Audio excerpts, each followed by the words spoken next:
Hello everyone and welcome to Old World. We're back once again, live, with another 2026 community tournament game. This time, round 2, Quetzal versus Quetzal and Nestor. Sorry, I botched that a little bit. Nestor versus Quetzal, round 2. I believe both of these players have won their round 1 match. Let me bring that up in a second, and you'll have to bear with me today. Still recovering from a little bit of a sickness.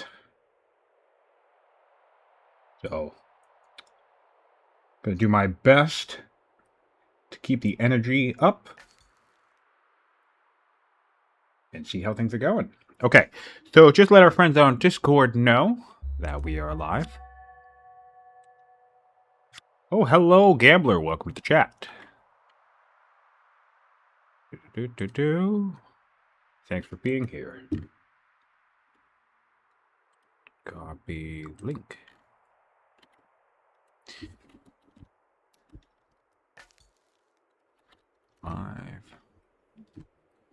Let me get her Ankh up because I'm curious about something. Curious about something here. If you're watching after the fact on YouTube, appreciate you being here. Thanks for bearing with me for a moment while I get myself squared away.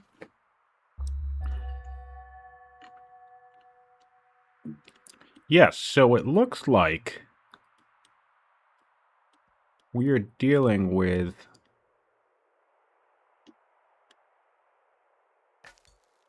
where are these guys? Yep, 2 winners. Round 2 between 2 people who won their first game. Quetzal versus Napalmacoria, or however you say that. And Nestor versus the Ego Theist. So if you want to go back and check out those matches, see how they fared in round 1 or what they were up against, feel free to do that. And yeah, hello Alcaraz, welcome to chat. Yeah, we are back to it. We're back to it. We have a full schedule this weekend. So let's take a look at the map. Let's see if I can get back into this. We have Persia being piloted by Quetzal, a tactician. Tacticians have been super popular this season.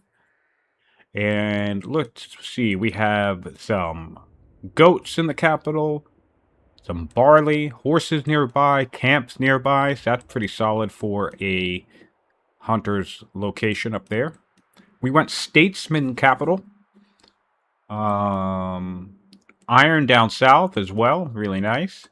This is a coastal rain basin map. One of the classic maps that we had in the last tournament. We have some marshland around here. Let's take a look at the grove count. This is a map that can kind of spam groves everywhere, but I'm only seeing about 3, maybe 4, to be honest. So not a heavy land consolidation map. There is 1, 2, 3, 4, 5, 6 cities on either side with 2 in the center. So that's 14 total. And we have the Huns all in this central corridor.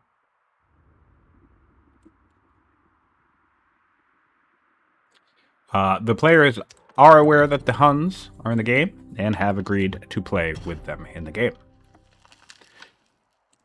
Nestor is piloting the Yushi, which is really exciting to see.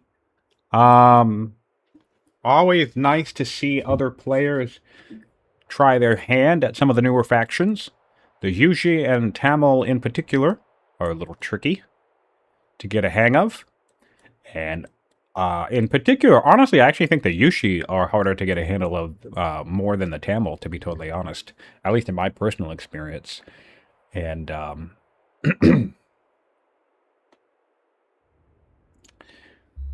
yeah, they take a bit of. Unfortunately, they take a bit of practice, and in the multiplayer arena, that typically means you're probably gonna lose your first several games as the Yushi because their tempo is just all weird. You can mess up clearing pretty easily. We did go Riders Capital, which I like to do on the Yushi quite a bit. It's very rare that I don't open with a Riders Capital. Sometimes they'll do Traders if it's just a really great trader spot. Occasionally I'll do the cleric thing and just open with that, but I almost always start riders with the extra order econ, and then of course the flanking bonus. And if the capital is heavy, oh, I was wrong about the capital, by the way. We have 3 goats. I thought I saw only 2. And if the capital is heavy in growth, which this capital is, I think it makes an exceptional place to churn out steps. My personal favorite strategy on these guys is to put the ranged promotion sign. This is one combination that I haven't been seeing happening enough while watching these guys play. So I'm going to take this opportunity to kind of like conceptualize a couple of tips. There's tons of different ways you could play these guys. You don't have to play with the whole leaning too heavily into the step riders, or certainly with the whole stirrup beeline, which is what I like to do. But just still, nonetheless, one synergy that I haven't been seeing enough is when you have a high growth situation like this, and whether it's your capital or not, right? We have 3 goats and a barley. And again, whether this was the capital or whether we stumbled upon this later and wanted to put a rider's city in that location. One thing that I would like to see more of is a rider city in a high growth location, and then add in the ranged promotion shrine that the Yushi have access to. Because that creates some amazing synergy where you basically have these super cheap, highly mobile units that have flanking, right? And most importantly, they're going to come out with an extra level every single time, which kind of makes up for the fact that they're only 3 strength. Like if you churn out a couple of the guys with Highlander, right? Well, then they're not quite 4 strength, but they're pretty close. If you do Highlander and then you get the flanking bonus, right? Well, then there you are. You bridged the 4 strength gap. So that's a synergy I'd like to see more often, because you can really just, especially with the amount, the capability that you can churn these guys out from a high growth location, as long as your training keeps up, you get to basically roll the dice on promotions all the time. You can get Eagle Eye as much as you want. You can get Highlander. You could get, I don't know, other ones. Yeah, Snips. We got some people agreeing in the chat that I definitely think the Yushi are the hardest nation to play, which is really, really cool, because in terms of gimmicks, right, they have the step riders. But other than that, I mean, okay, they can vassalize tribes, but that's, that either comes into play or it doesn't. And, they get an extra horse. So really the most fascinating thing about the Yushi is that I think the thing that makes them so difficult to figure out is their tech start. Like, starting with military drill and husbandry is actually kind of amazing. It's 2 tier 2 technologies. Starting with barracks is incredible. Obviously, being able to adapt to husbandry starts or horses or whatever on the map is incredible. But they're the only nation, since they have these 2, that don't have any of the opening text, which makes the decision that they have to make at the start of the game so annoyingly complex. I mean, it can be very easy to think just get divination because monasteries and clerics, and that's an easy call. But you also run the risk of, in the dual format, of what happens if somebody comes straight at you and, you did divination or even stone cutting, first, and then you got on the next roll, you didn't get ironworking or trapping in the hand, which is, I believe, totally possible, right? Is that possible? If we did this, we'd get aristocracy, we'd get administration, stone cutting. All right, so we would have one of them. No, and spoked wheel. So spoked wheel could come into the hand, which would still be a military tech, but would be deeper and take more time. So yeah. If you get rushed quick enough, you can end up without a military unit to defend yourself, and that can be really annoying.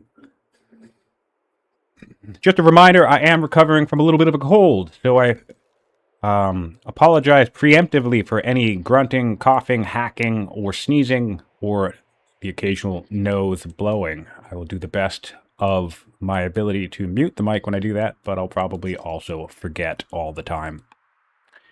Oh, speaking of which, here we go. Look at this.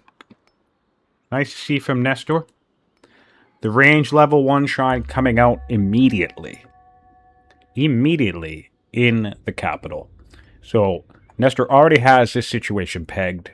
The idea that, going to get up a couple of growth elements in the capital. We can already do a 4-turn step rider. This will very easily, let's do some math here. 2, 4, 6, that'll bring us very easily be a 3-turn step rider, and with a couple of specialists in these and or a granary, super easy to get yourself to 2-turn step riders. And again, think of that. It's every 2 turns. Well, not every 2 turns. Again, it depends on your training.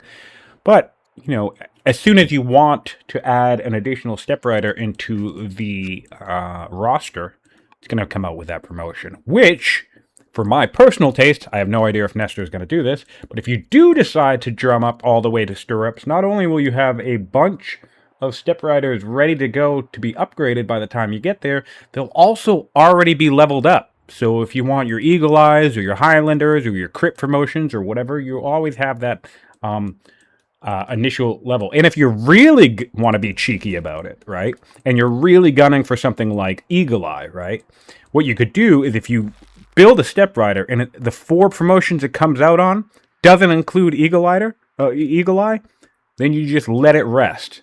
Let it hang there. Don't promote it. Because then when you upgrade, I don't know if anybody knows this, but when you upgrade a unit, the available promotions gets re-rolled again. So technically, by building yourself a step rider with a free level, and then eventually later on, whether immediately or, later on down, 40 turns from now, upgrading it into a step rider, into a horse archer, you actually give yourself 2 chances to get yourself any particular promotion you might be looking for. And Eagle Eye is an obvious one. That's high value on these ranged units. So, yeah, if your step riders aren't coming out with Eagle Eye, you could always try to roll into it later on when you upgrade them into the horse archers. Yeah, Nestor is a pretty good player. So I am also excited to see his take on the Yushi. I think, unfortunately, we'll probably see a lot of performances in the tournament, where they don't necessarily do that well. It really depends, I think, on players' ability to practice them in practice matches. Because I really do think, and I say this from experience, I was lucky enough to have preemptive access to these fancy new factions, so I have a bit of a head start on everybody, for those of you who were unaware. But I can say, yeah, my first test drive, taking the Uzi, I remember actively being like, I have no idea how to play these guys. Now, for me, that was awesome, because with all the experience I have in the game, and, and when you're thinking about diving into new content, yeah, it was really exciting to get handed a new faction and feel like it was a puzzle. Like I didn't really know what to do. And this was even a single player, right? This idea that I was thinking, like, I don't know how to have a successful game with these guys. It was challenging, but in an exciting way. So that also holds true, in my opinion, for a multiplayer scene and the duel scene. So yeah, excited to have players sink their teeth into them. But if you happen to if you have to be following along the tournament these days and happen to be checking out on the stats and you see a particularly low win rate on the horsey boys, bear in mind that half of us have no idea what the hell we're doing when we are playing the Yushi, and we're just trying our best. What's up, Scion? No, I mean, I'm fine. What's up, Blunt Magic? You're saying hi to me. And hello, Skipper. You guys are saying hi to me. I'm not saying hi to me. Yeah. Thanks for joining the chat. 20 of you in the chat already. Happy Friday. If you're watching after the fact on YouTube, happy whatever day it is to you. Hope you're having a great day in the future. And, hopefully the old world action is still going strong. If you've stumbled upon us in the past, well, hopefully we have a good match for you. I'm sure we will. Nestor's a pretty good opponent. Again, both of these players have won their first match. Let me take a peek here. See if I can scrounge up a bit of a recap. There's been so much content.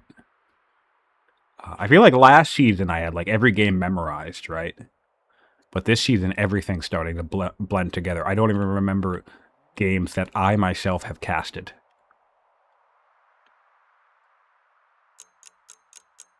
All right. No, I'm not going to do that. Okay. So divination coming up for the Persians. Our opening tech was stone cutting. Stone cutting into divination, fine. You could do it either way. Some people like to do divination into stone cutting and just purchase the stone needed for the shrines. Could go either way. It depends on if you are even going to bother using the shrines. The Hittites are one faction that I tend to delay divination on. I don't really value the shrines all that much. Not because the shrines aren't great, although they're not necessarily the best. It's just I have other places to be in the tech tree. And between the landowner's quick rurals and the trader's elder shopkeeper, I feel like I can pad the coffers with some extra early science without really needing to pivot to divination too soon. Persia is a tricky one for me. I think I consider Persia's tech tree a little bit difficult as well. I think if I were to say, I actually think the Yushi and the Persians have the two most difficult tech starts. Because I think Persia having ironworking and trapping and husbandry is strong, but it's very map dependent, right? So we saw this, and we lucked out into this, which is great. But if we didn't get this, right, well then, yeah, we still have a nice growth spot. But it's like, what if all of this stuff was, I don't know, groves or whatever, something we couldn't use right away? Or even if it was like barley up here, right? Well, then a nation like Hatti will be able to exploit that better because it has the granaries and stuff, you know. I really love starting with administration. In particularly because I hate teching administration, so I'd rather just have it, to be honest. There are 4 sites of Huns on the map. Right smack dab in the center. In fact, the Yushi have met them. Let's see what they chose to do. The Yushi have made truce. Makes sense. And then there's 2 Numidian camps up north, and I believe that's it. Yep, so 6 tribal sites in total. 4 Huns, 2 Numidians. All horses. So this is the land of the horse lords. We have the Persians, the Yushi, the Huns, and the Numidians. All occupying this world that we see. In fact, speaking of which, let's look at the known world according to the Yushi. Just a little bit of scouting around their core. They have met the Huns in the center, but they don't really have any sense of the rest of the map. This is on turn 13, by the way, so understandable. The Persians, on the other hand, have scouted much of their core, but they seem to be veering northward, although... Yep, they actually only have the 1 scout right now. So the rider... So sorry for all the noise. The Yushi started with 2 scouts, which is always another nice thing about opening with riders.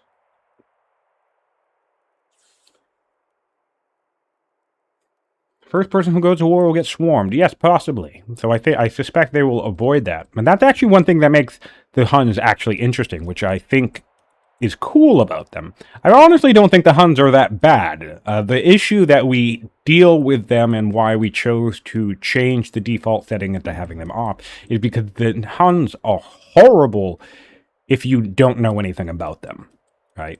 And so we have tons of players who are going into the tournament playing their first multiplayer games for the first time. And plenty of people who don't even own the expansion, by the way.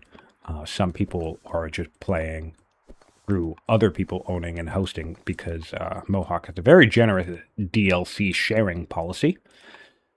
So what we found is if you don't know anything about the Huns, they can absolutely destroy your game. But if you played a couple of games with the Huns in the game, well, they can be tricky. And a nuisance, but they're not nearly as bad as the first couple of times that you encounter them. You can kind of get a sense of how to not control them, but how to handle them. And so what I find interesting about that in the multiplayer perspective is that once both players are aware of the central sites in the region, there will be kind of this bit of a Cold War-like standoff of like, well, who's going to shoot first? Because whoever declares war on the Huns, let's say it's the Persians, well, then all of the Huns will start migrating towards Persia, which is actually bad for Persia, not just because the Huns are coming to get them, but also because it means the camps closer to the Yushi have started to empty, which is going to mean it would be easier for the Yushi to clear. So that I actually think that interplay between, how am I going to get the most benefit of this weird extra political dynamic on the map relative to my opponent, I actually think that can be really interesting. I've played several games with the Huns in the game, and I think that they made a very interesting addition. But yes, ultimately they are a big problem if you have no idea what the hell is going on, because they'll just destroy your game. Persia going all in on stone. Looks like quick wonder check. Thank you. Yeah, 15 turns in. Haven't checked the wonder yet. We have the Hanging Gardens, the Jirwan Aqueduct, the Lakaya, Great Stupa. So pretty solid selection of the weak wonders. Lighthouse, Apadana, Jebel Barkle's in the game, so that's kind of the crown jewel of the multiplayer scene these days, I believe. And, yeah, not without reason. Museum is in the game, which is certainly going to be nice for any long-term play. And, of course, if we rush to any culture legendary culture, you have the Colosseum and the Heliopolis in the game, which are also pretty strong in this format, should games go long and or players have the ability to culture rush. However, neither Persia nor Yuji are known for their culture rush strength. So, and I don't really think we have anything crazy for culture we don't have any necropolis, we don't have any mausoleum, we don't even have something like the monumental Buddhas. So it's really not much in the way of culture rushing, so I suspect we will not see much in the way of quick legendary timings from either of these players. Of course, Nestor does like his development, so it's entirely possible. Oh, and we already have Granary up. Cool. Speaking of administration, we have 12-turn administration on the Yushi. I love this. I really love this because, granaries are just amazing. I think they're gaining more and more popularity as they get discussed, but I still want to say that they're relatively unrelated. I will build even starting administration, I will build a granary second. I would literally build a barley farm and then build a granary right next to it. And some people will just bemoan the idea that I'm giving myself, a wood deficit on turn 2, or I guess turn 5 by the time it finishes. But I don't care, man. I want the growth. I want the extra food. It's so worth it. It's such a great improvement.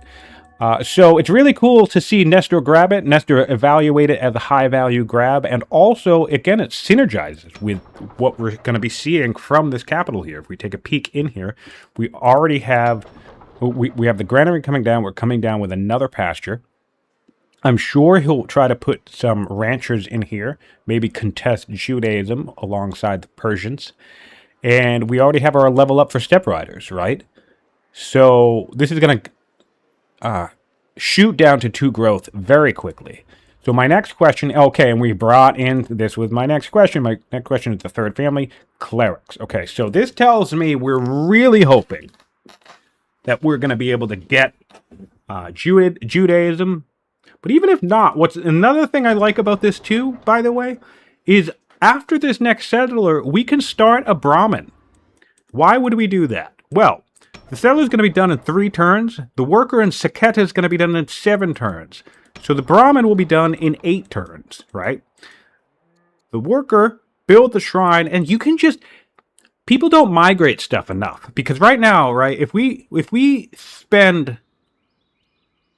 If we build this worker in 7 turns and then build a shrine in 4 turns, it will take us 11 turns to even start a Brahmin, right? Which would then take us, like, I don't know, what, another 5 or 6 turns to build? So then What does that mean? That means, what did I just do there? That's 11 plus 5 or 6. So that's called, like, let's call it 17 turns until we can even start a monastery. So from this moment right here, if we want a monastery, and this is where I think people get it wrong. If you want a monastery in Cicada right now, and you have Cicada being the only thing working towards that goal, it's going to take us about 20 turns, right?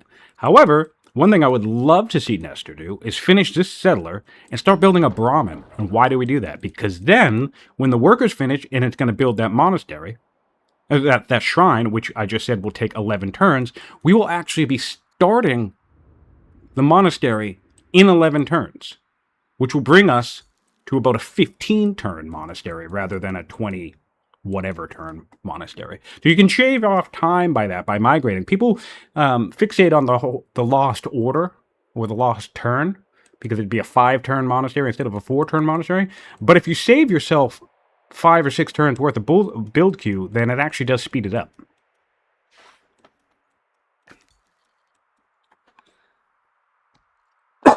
And yes, technically the Huns have won 2 games so far, Snap. We've had 2 games that were very much decided by the Huns, and hilariously, there was one player they were the same player in both games. They were both consumed by the Huns, and then learned their lesson the second time. We do have a wonder coming down. We have the Great Stupa coming right away. This is really nice grab for the Persians. They already have a strong enough order economy, but that's just going to give them more orders through the legitimacy, and also now they get to cosplay as the Hittites and put 2 civics in every single one of their cities. This is arguably my favorite wonder in the game, and that's pretty much precisely why.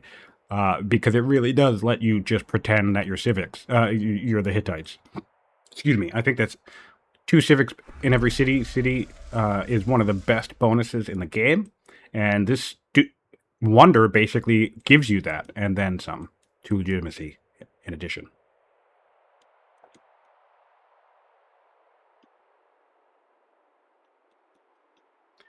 Gambler, no.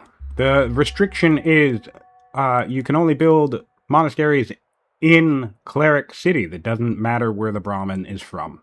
So actually, in fairness, I suppose that would be the thing that might confuse people and prevent them from exploring that option. But no, you can migrate a Rider's Brahmin all the way over down here, and they are allowed to build the monastery because the restriction has nothing to do with the Brahmins or the disciples. It just says family cities can build monasteries without monasticism.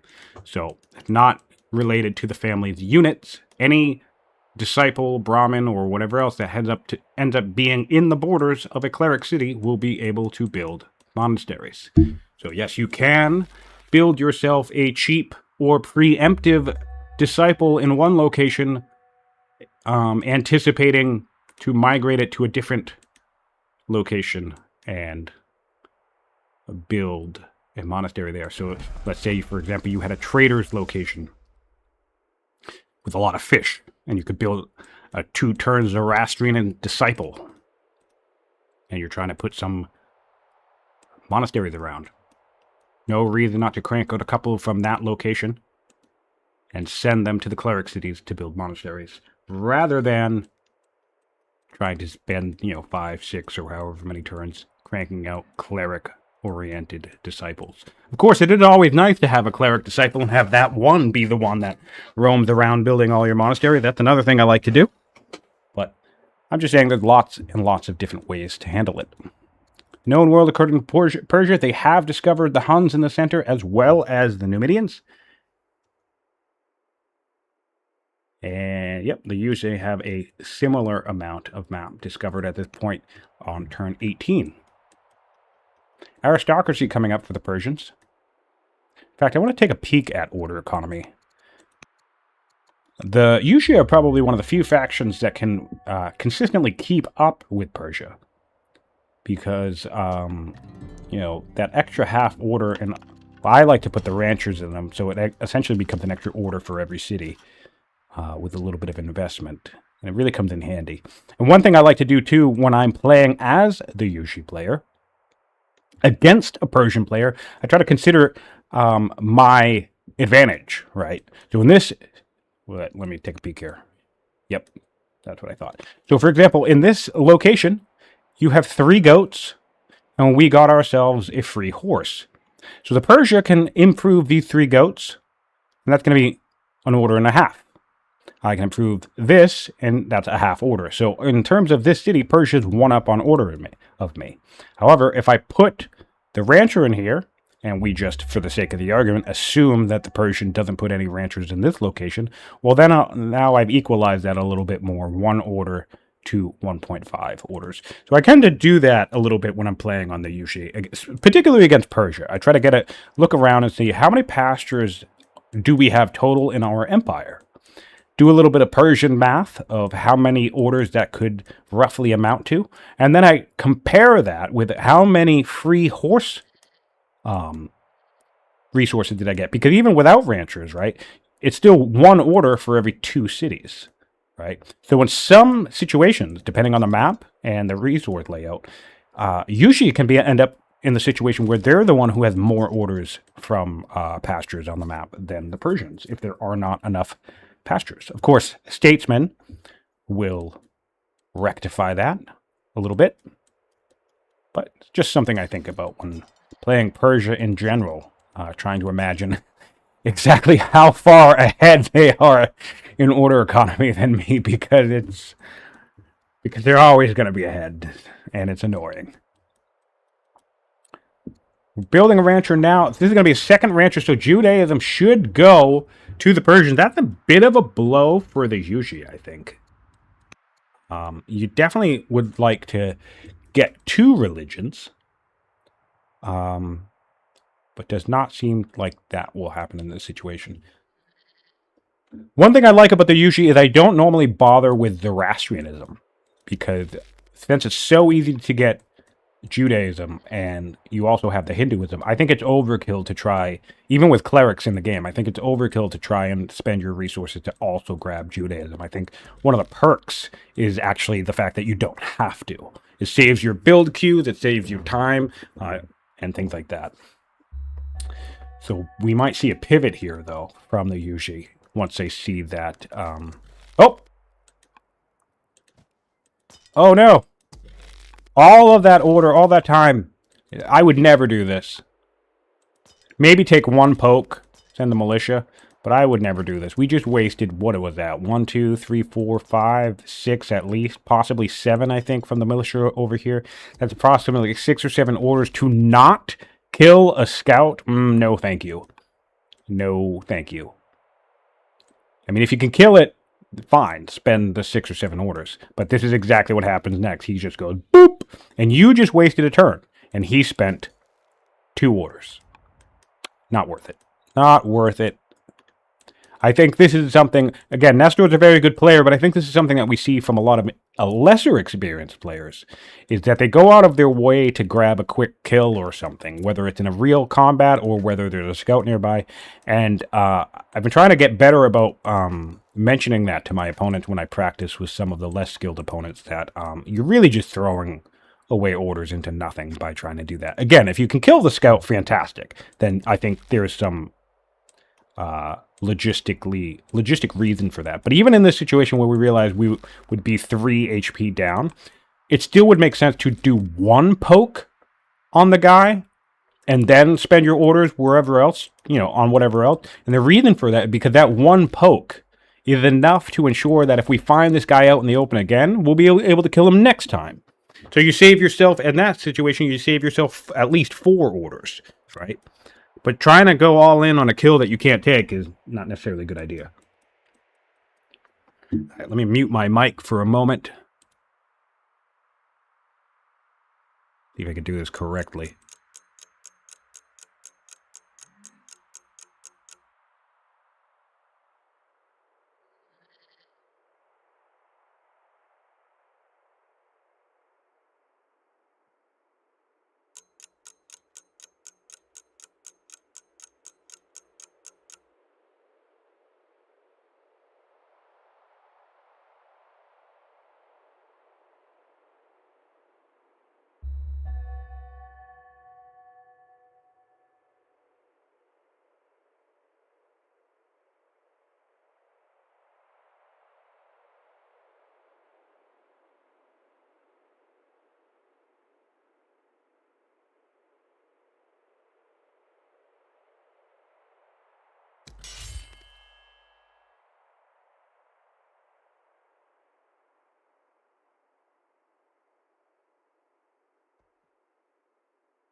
All right, forgive me. Spoked wheel in 12 turns for the Yushi. So let's take a peek on the tech tree. Oh, yeah. All right, so this is going to be interesting. We have Nestor trying his hand at the stirrups beeline. Okay. So what we want to see here, the first thing, I'm going to be critical. No, I'm not. I'm actually going to try and help this out. So the first thing from my perspective here that we did wrong is that if I'm really going to try and crank this beeline, I don't do champion second. I really feel like it's just so much more efficient to get riders into clerics. And the reason for that is that you just have to get those monasteries up and running. So in tandem with that, also looking at the step rider that we're building now, really would have loved that to be a Brahmin for the migration to get ourselves the monastery. I think, what did we do the math on that? It's going to be like 5 or 6 turns quicker if we did it that way. Because the biggest thing about the stirrup beeline is you need to do it quickly. Because you run the risk against certain players anyway. Not all players, but some players. Some players can, I can do a stirrup rush in about 50, 60 turns, plus or minus, in either direction, right? There are plenty of players in this game that can get not 4, but 7 laws and their unique units up running in that same time frame. So if you're going to do the stirrup rush, which in my opinion is very viable, you need to press the gas on that as hard as you can. So you can at the very least start harassing and start disrupting. Like you could even send step riders who, are useless, right? You can look at this range on this step rider though. So one thing you can do, even if your opponent does get to 7 laws, you could go start running around just pillaging things like strongholds or killing workers that are trying to build citadels, things like that. There are harass tactics that you can engage in to buy yourself even more time if you're just kind of, or while you're if you're like fighting over the central corridor, you could send a couple of sneaky step riders up here to, target the main culture hub and just destroy all the garrisons and stuff. Deny that unique unit power. I've done that very recently in a game of mine where I was playing Yuzi, and I just sent something like 3 or 4 horse archers ahead of the whole battle. I basically kind of positioned them in such a way where, like, let's say the battle was here. I did all my fighting here, but then I positioned a couple of horse archers over here-ish to take some fires. And then on the next fight, whatever was surviving over here, rather than continue to engage in this fight over here, they just force marched all the way over here. That way, they were so far away from my units, my opponent's unit, and my opponent's unit next turn, they just stayed in the fight and started attacking stuff, which, hey, fine. But then on the next turn, I'm able to send these guys even deeper, and I'm starting able to kill worker, pillage stuff, and have all that harass time. It's risky, but it's fun. Hello, Magnus. Welcome to the chat.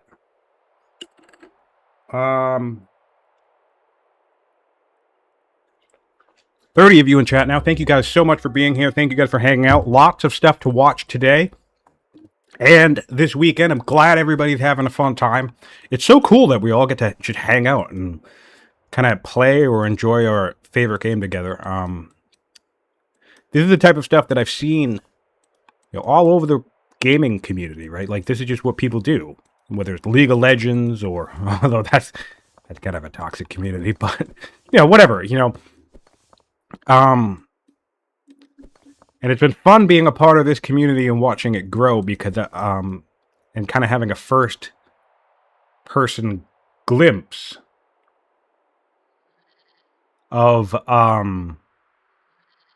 how these communities grow, because as somebody who wants to see this community in Old World continue to grow and thrive, despite the fact that it is a relatively aged game at this point, I'm always thinking about ways to improve upon that. How do you turn some gaming communities into, like, cult situations where, like, I'm a board gamer, right? There are Twilight Imperium tournaments that have, like, 300 games a season. So our game this season is going to have, like, 150 games. There's a Twilight Imperium tournament that has twice as many games, and that game, an individual game of that tournament, takes 6 people to play. So that was kind of my motivation when conceptualizing, when talking to Alcaraz about this tournament and like the energy that we want to bring to it. It's like, if you can get 6 people to sit down and play a game of Twilight Imperium for 8 hours, I'm sure we can find 2 people who want to play Old World for 4 to 6.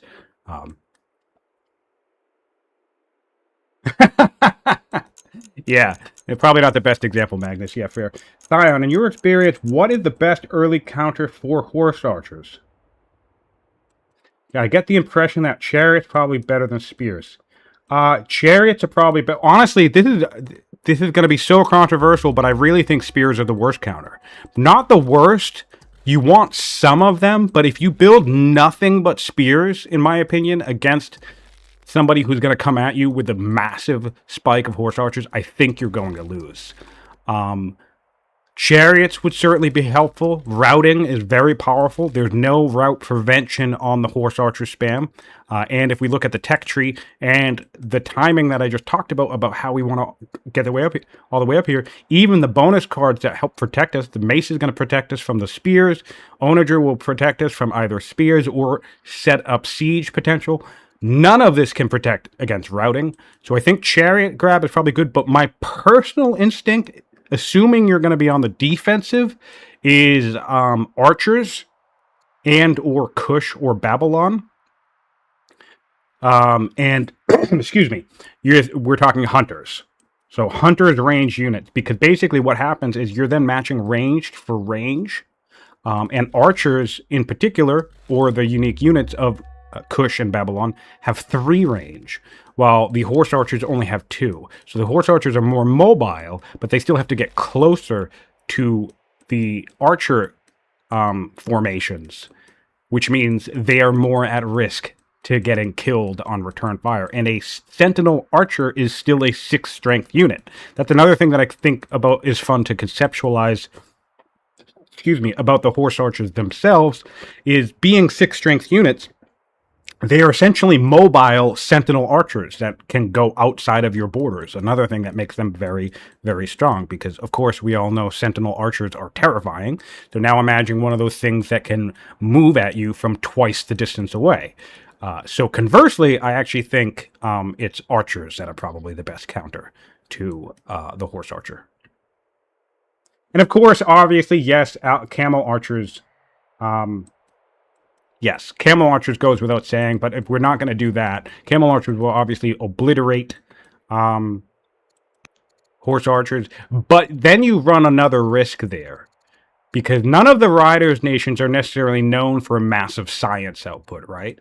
So the risk you run there is how many camels can you get up running in a reasonable time frame, in the time that it takes you, that it takes your opponent to come charging at you with a crap load of horse archers, right? Because that's the thing about the UZ strategy. It's not necessarily the horse archer themselves. It's the fact that the turn we get stirrups, we can take a dozen or so step riders and turn them into a dozen horse archers. So that's the issue, right? So let's say you have a nation that gets land consolidation, even 10 turns before stirrups.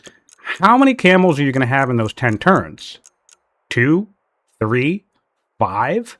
Okay, that's fine. But the question then becomes is how many camels, and I don't have the answer to this, by the way. I'm not saying this doesn't work. I'm just saying this is the thing to think about. How many camels do you need to actually hold an onslaught of horse archers at bay? Is 2 enough? Is 5 enough? 5 and then whatever else. If you beeline land consolidation, does that mean you don't have any spears at all? So you're literally just doing camel versus archer. Again, so the other thing I like about the archer strategy is we can spend the entire time building slingers, which they're going to be sentinel slingers anyway, so they'll be good on defense. And then by the time you grab comp bow, you can similarly mass upgrade to sentinel archers, and then I think you'll be really safe. Plus, who doesn't love ranges and barracks? Yeah, it's good stuff. That's my thinking anyway.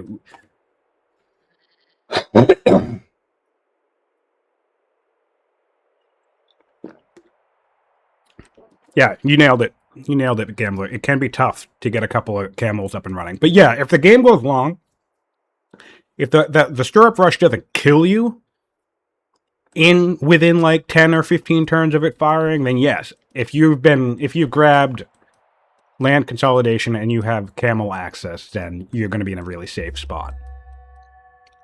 But I don't know. I'm not feeling the idea of beelining straight for land consolidation, because I've had players do that against me as a Yuze, and I've killed them by the time they had a couple of camels out in the world. And then the other risky thing, if they aren't a rider's nation, then yes, the camels can get pillaged. However, the two nations that have given me the hardest time in all of my Yushi practice have been Kush and Babylon. Kush, because they can put forts everywhere, by the way, so that's another counter. You get all your slingers on the front line, you turn all of your slingers into a slinger in a fort, and then by the time the archers come rolling around to say hello, all of those slingers upgrade into archers. That's gross. I didn't even bother fighting. I literally just conceded a game recently where somebody did that, and I poked, I prodded, and then I was like, you know what? I don't even want to do this, so I just gave up. To be totally honest. Like, it didn't work. I had a plan. They were well prepared. I'm good. I don't want to spend another 40 turns figuring it out. And then Babylon is tricky for me, I think, because Babylon's science is just so great. So Babylon actually probably is the nation that could get to land consolidation and start cranking out a couple of camels. Or obviously get to comp bow and have sentinel archers. Or they're one of the nations where you can just get the 7 laws, and their unique unit is just terrifying. So, oh, it was Constant. Yeah, Constant did it. But so, yeah, Kush and Babylon, I think, are probably, interestingly enough, the two good counters to the Yushi. Let's take a peek back where we are. We're building 2 settlers out right now. We're getting a shrine out. Still no Brahmin out. So yeah, I'm feeling like our pacing on this is already a notch too slow for my liking. We are getting Apprentice Acolyte in the capital.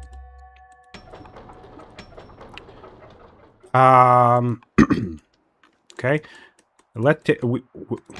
We have an Apprentice Acolyte in, so we're going for a second religion with Acolytes. Let's take a peek on Persia, see if Persia is going to do any Acolyte shenanigans. We have shrines coming up. All right, so based off what I'm seeing here, Zoroastrianism will go to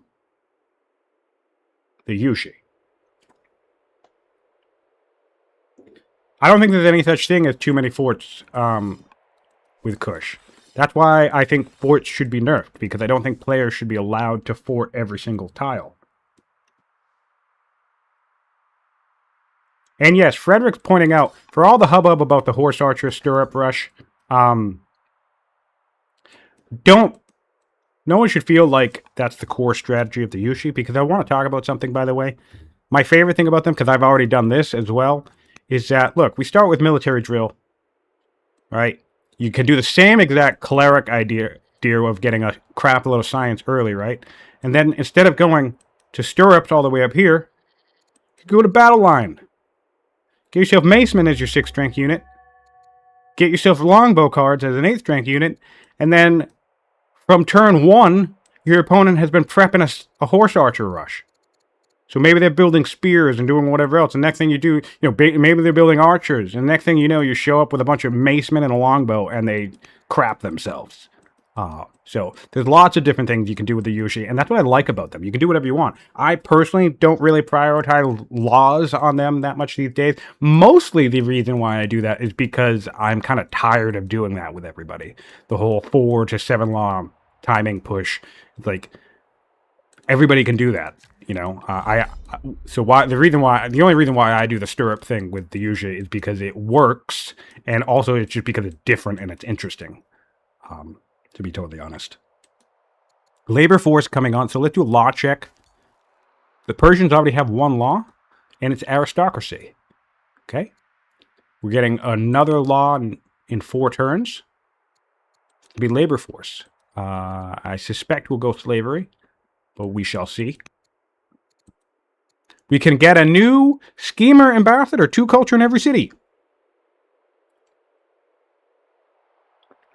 And you know, why wouldn't we? Our other option is so we would be trading 2.4 culture in every city for plus 40 of family opinion. That's kind of a no-brainer.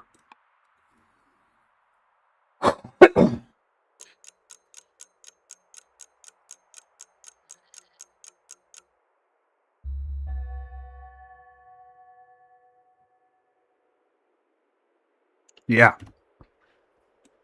You can do an axe rush. I don't have enough practice trying to kill people with axes. I know Fluffy does that all the time.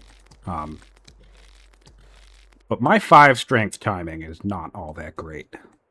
And I know it's map dependent, but I'm just so not used to attacking with anything 5 strength. That's another reason why I think of things like stirrups or battle line or even land consolidation. The Tamil, fun strategy for the Tamil, with the landowner's bonus. Beeline into land consolidation is a very, very quick way to get yourself a 6 strength unit. Because the Tamil can build elephants regardless if they have camps. As long as you have that landowner supremacy. It's easy to think about that in terms of their unique unit, but it's highly viable to bringing in regular 6 strength elephants as well. Okay, the stupa has finished. I hope that we will see the Persian player kind of go around and just really expand these, what are they called? Edicts. Quickly. This would be a fantastic spot for one of them. You'd grab these other 2 pastures, so that would amount to so many more orders. The 2 or 4 legitimacy, that is, I think it's 2. 2 legitimacy from the edict, civics, and then you'd grab 2 pastures. That I really hope that we'll see an edict get tossed up right here. No other workers really around. In fact, currently 4 cities to 3 for the Persians. In favor of, we have the mercenary chariot. Always love when this thing shows up. Honestly, this triggers off of husbandry, and this merc chariot has been reason enough that I've pivoted to husbandry with tons of factions. Like, even at, like, as long as the resources make sense, which, I mean, I guess should dictate that decision anyway, but even as Greece, I have no problem grabbing an early husbandry if it means that I could, you know, roll the dice into a free chariot in the next 20 or 30 turns where it could really matter, you know, for helping clearing and stuff like that. So, that's something to think about. Your free mercs are going to come from, or your early mercs anyway. Husbandry is the free chariot. And military drill is what gets you the axe. If you have steel, the merc axe will come in as a merc maceman instead. I believe they are not separate events. I think they're the same event, and you just get whatever's the highest unit at the time. But don't quote me on that. If you have land consolidation, there's actually a merc elephant event. What else?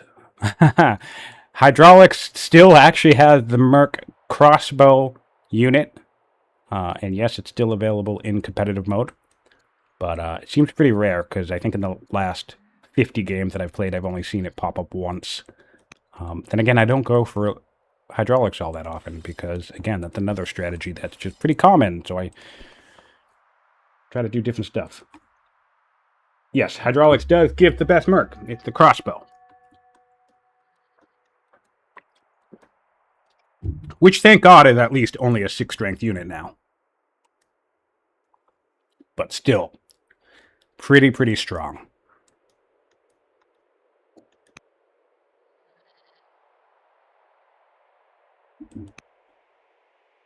Merc Spear, there is a Merc Spear. And I believe that comes from Labor Force. I believe the Merc Spear comes from Labor Force. Either, well, you know what? There's a very reliable event that gives you a free spear, but it's not a Merc event. So I actually, now that I'm thinking of that event, I'm not 100% sure if there was a Merc spear event in addition to that other event. Because there's an event that will give you a free spear, the choice between a free spear or a courtier, and that one is relatively common. I probably get that every other game. So that's not a mercenary event, but I believe Labor Force is the free spear.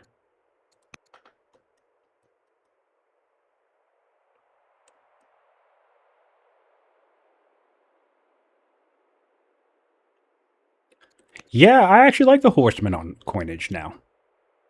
It's a shame that it competes with the money boost. But I have used this myself, and this has been used against me to some surprising effect. That's neat. All right, we have a settler out, ready to go. A free site. Looks like that scout got away from us once more. Another free site. Any other settlers coming out? A 7-turn scout. Not sure how I feel about this.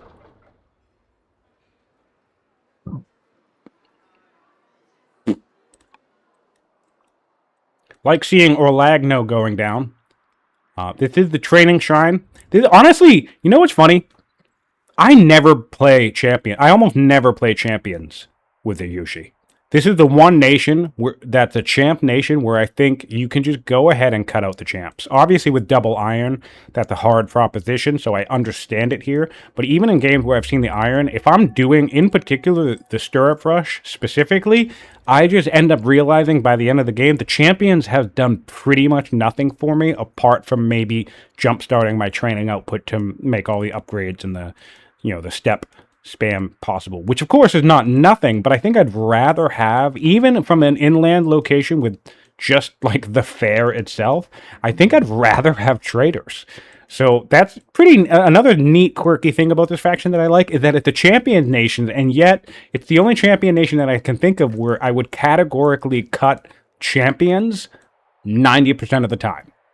If I'm going to do the Maceman thing, I'll definitely bring in champions. But if I'm doing the stirrup rush, I cut champions all the time. I would much rather have the econ from traders. They're the spear event from Judaism. Yeah, so there could be 3 different spear events.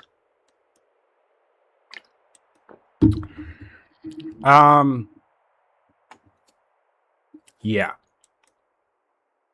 So the pacing on this is not to my liking, I have to say. We are building a Brahmin in the capital, though. That's nice. So that will make up... Oh, we did build a Brahmin. Okay, never mind. I missed this from happening. Sorry, I've been chatting away. I missed it. This is the Rider's Brahmin, and it's been migrated down south. Perfect. Perfect. So that solves the problem, because now we're going to have... I mean, again, going back to the idea, imagine we were building a settler because we wanted to, and we were going to wait to build our Brahmin. This would be an 8-turn Brahmin. Holy shit. So this is the really type of thing that you need to think about in terms of juggling queues, right? And juggling advantages. It's like, even... This was an 8-turn settler.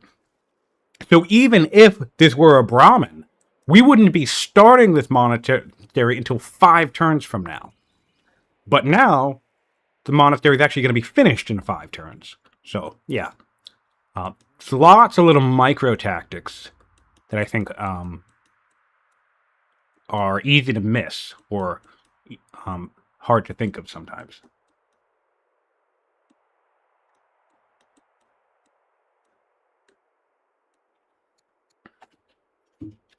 All right. Let me mute my mic for a moment. I have to blow my nose like every 10 minutes.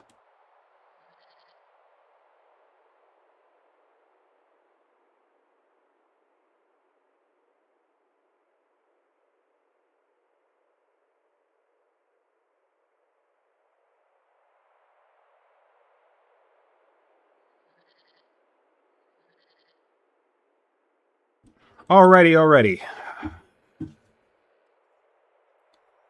Yeah, thanks, Aaron. Good to be back. It was just wild to think that I haven't cast a single game in like a week. I have missed it, but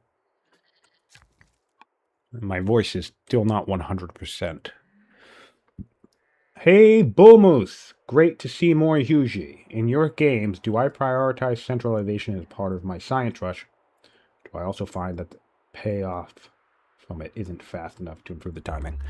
Well, again, I want to be very clear. I don't want to style myself as the Yushi expert, nor do I even want to style myself as the stirrup beeline strategy expert. Necessarily, there could be more efficient ways to do this. However, if you If those of you haven't checked out the post-game chat of my game versus Zophister, I do go into this a little bit, but what I found is this is everything I need for maximum efficient stirrup rush. Divination, husbandry, which we start with, spoked wheel, portcullis, stirrups. That's it. I don't need anything else. So what that has resulted in me doing over several iterations, I played Yuzi almost nonstop for like a month, right? Was, at first I did divination into aristocracy and I adopted centralization. And I also got stone cutting. Oh, sorry, you do need stone cutting polis, of course, for upgrades. So these two.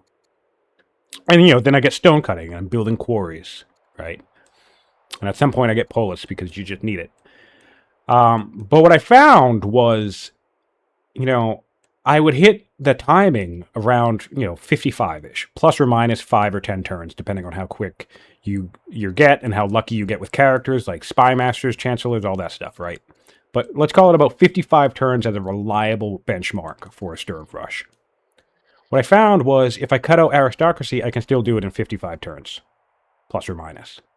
If I cut out stone cutting and I'm not building quarries, well, I actually don't need stone for anything that I'm doing. I barely build barracks, right? So I basically went through this whole process where I decided to see what do I actually need to do the strategy. I don't need quarries. I don't need garrisons. I don't need, all these different things. Now, that said, sure, I think grabbing centralization and throwing garrisons up around would be certainly handy. But it's kind of the way I look at it is the way I sometimes conceptualize things, rather than stacking things on top of each other, like saying, oh, wow, I have 3 pearls. I'm going to put a trader here, and then I'm going to build a lighthouse, and then I'm going to get Pathfinder. I'm going to stack these modifiers. The thing that I like to conceptualize is kind of like, what can I trade a benefit for? So I'm going to use the free horse in every city as an example. This effectively translates for the Yushi as a free garrison in every city. We already have the tech to improve it. So when I think of it that way, I'm actually in no particular rush to get a law and to spend all the stone to put 0.4 orders in every single city, because I already have 0.5 orders in every single city available to me from the start of the game. So it's things like that that make me think, like, well, how can I really leverage an advantage such that it allows me to pivot away from something I might usually do? Okay, so I don't need aristocracy. All right, if I'm not going to get aristocracy, what am I going to do instead of that, right?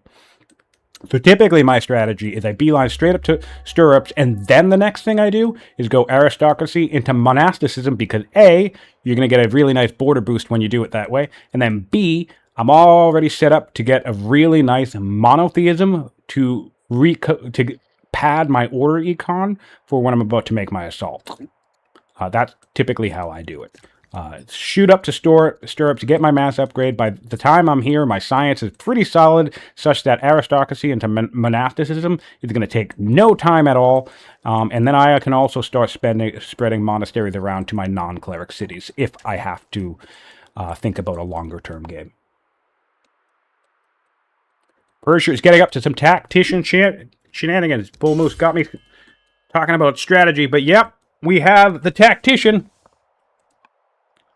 hanging out, stealing a city site from the Persians, so from the Yuzi. We have a chariot nearby. We have a settler coming along the way. This is going to be a forward settle. So this is risky. 5 cities on both players. Well, 4 for Persia, 5 on the Yushi. This is the 5th one coming down the line, and you're going to put it right front and center. If it were against any other faction, I would say this is super risky. But this is one of the risks of the Yushi, is that the Yushi are highly mobile, highly flexible. They can clear camps, they can Rex, they can expand quickly, but they're also very vulnerable to being bullied early. Because again, unless you get something like ironworking or trapping, or get that spoked wheel up and running and a couple of early chariots or whatever, it's very easy to bully, 2, 3, 4 step riders with little pushback. So, You know, if this were the Romans on this side of the map, I would think this would be suicide from Persia. But they actually might be able to get away with this. I personally would have made this a rider's city, though. Even though, yes, I understand Sentinel and Hunters and all the bonuses or whatever, but I mean, I just love that growth and connected status. We're halfway across the world here. This river will be connected for us eventually once this capital gets connected to it. We will never get connection here. I would have made this riders personally. Because that's also, if you decide to pivot to workers, it's going to be quick workers. You'll still get the same level of speed from the units. We already have a Sentinel Slinger in the location. We don't necessarily need another one. And of course, we could always put riders, Sentinel, nope. Once more, one more try. Hunters here, and then build a quick road across. We have some reinforcements in the region, yeah. I'll be curious if our players attempt to avoid the Huns for the majority of the game. I really like that about this game so far, is that both players spotted 4 Huns in the center, and they're just like, nope, let's go north. Let's go the long way around. Fun. Still no ambassador in Persia yet. Border boost coming up for the Persians, which is nice because we already settled the city. So we'll certainly grab this goats. We might even grab the lavender, which will be nice to have borders here. 3 clerics.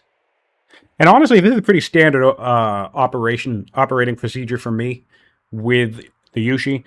You know, 1 rider capital, 3 clerics, and then I would personally make... Well, not necessarily this site. This really is a good champion site, but I usually bring in 1 trader seat. And with just the 5 cities, you know, you can keep expanding, but even just 5 cities is plenty to make this timing attack pop off.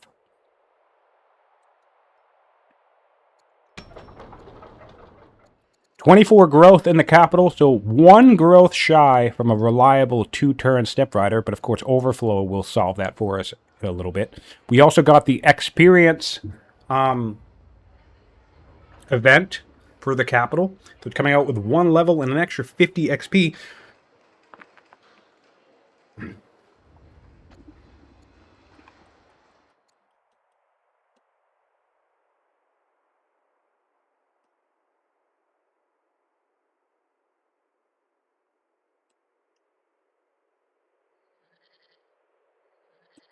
Usually could vassalize the Huns. Very excellent point. That actually would be an amazing, excuse me. Ugh, amazing advantage for the Yushi. In fact, I would. Oh man, yeah. One way you can do that, speaking of saying that we don't really need champions, one way you can do that is once you get iron working or something, right? Just have your champ seat spam warriors over and over and over again. Just churn them out. And obviously you can move them, migrate them, you know, get them to different locations. But the reason why we would be doing this is because we're trying to get our strength level high enough such that we can vassalize a tribe. And the other thing that you watch out for is if Persia does at any point choose to declare war on the Huns and starts killing their units, every turn you can check the power graph here. And you can then choose to vassalize the tribe as soon as your opponent makes them become weaker than you through killing their units. So that's another thing you can think about, and where a unit spam can become quite handy. So in this particular situation, I would be thinking about spamming units from the champion seat while also doing the step rider thing, and that would hopefully ramp up your power enough that you could vassalize. Of course, you do need the 800 or 900 training.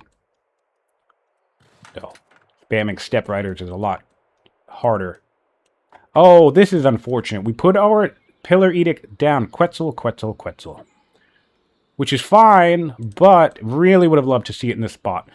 This is the main, not even the main. There's so many advantages to this wonder, which is another thing that makes it one of my favorite wonders in the game. You get the 2 civics, yes. You get the legitimacy, yes. But also you can border pop to grab key tiles. Or, right, you could bulldoze stuff. You want to culture level up? Bulldoze lavender or salt source, right? So, and then, you know, right over here, right? let's say we can get our border out here somehow. You know, one quick turn gets you it gets you the edict on the coast, and that gets you your tile building along the coast. So very, very useful little trick, but this is not particularly the best use of it. And over here as well. I feel like we had this tile unlocked already. So we could have put this... I believe we could have put this edict right here, which would have grabbed us horses. And that would have been huge for Persia, because that would have been extra 1, 2.5 orders on top of the legitimacy. In fact, since it would be 2 legitimacy, that's basically 3 orders if they had done it that way.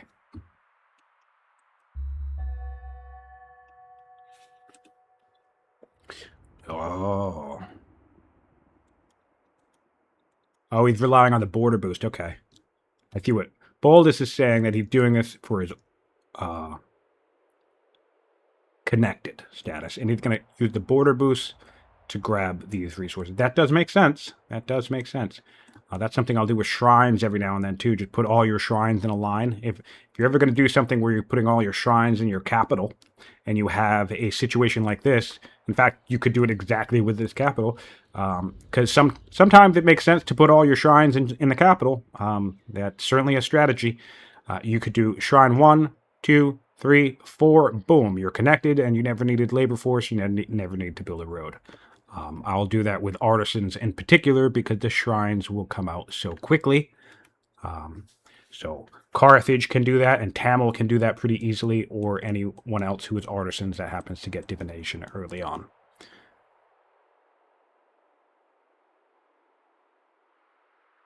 Cornhog asks the question, what did bulldozing lavender do? Okay, so if you build an urban improvement on top of any resource, since it transforms the tile into an urban tile, so, for example, this is an urban tile, and urban tiles can never be removed. They are a change. They are a permanent change of terrain.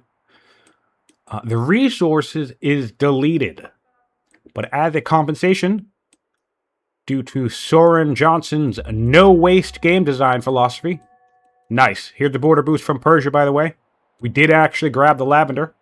So speaking of which, this would be a fantastic spot to toss a pillar edict, because your opponent's probably not going to really let you improve the space anyway. You could jump up here with a nice beefy unit, toss a worker out here, put down a 1-turn pillar edict, get yourself 50 culture in Katora, which gets us close to developing.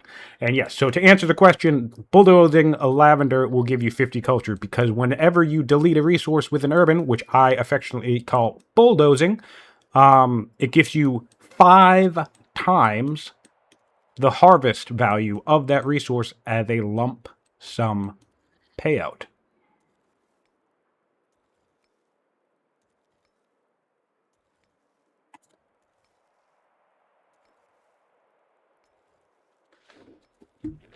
And yes, that's correct, Hazard. Mythology in a single shrine city is, or a shrine that has all your cities. No, a city that has all your shrines. Dude, man, you can tell that I'm either out of practice or I still need a break, because I'm all over the place.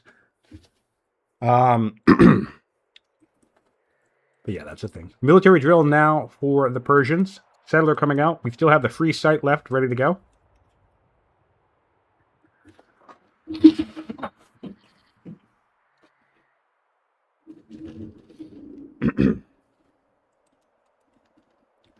Huge appreciation for everybody's patience with me while I am still recovering from being sick.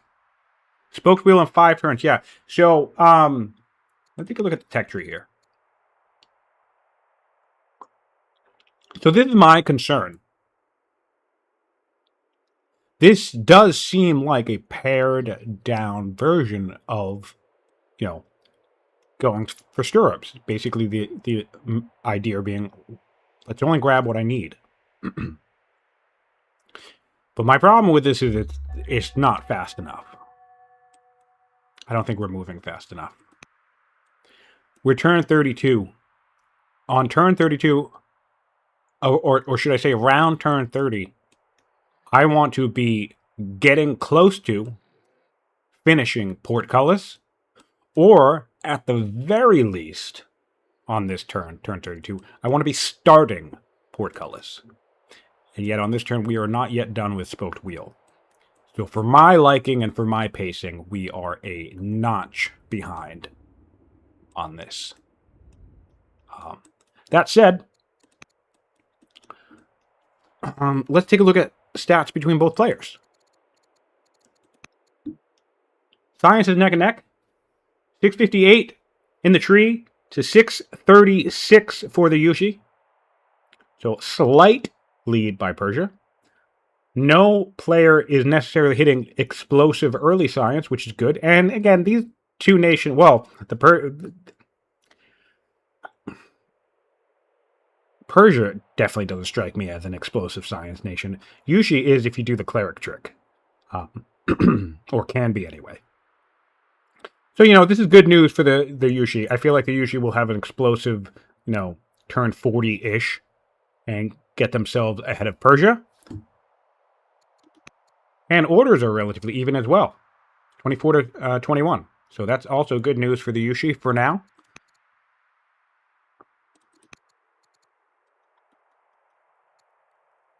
Also, I don't think I ever went over this, so I apologize 30 turns later. Yushi started with a judge.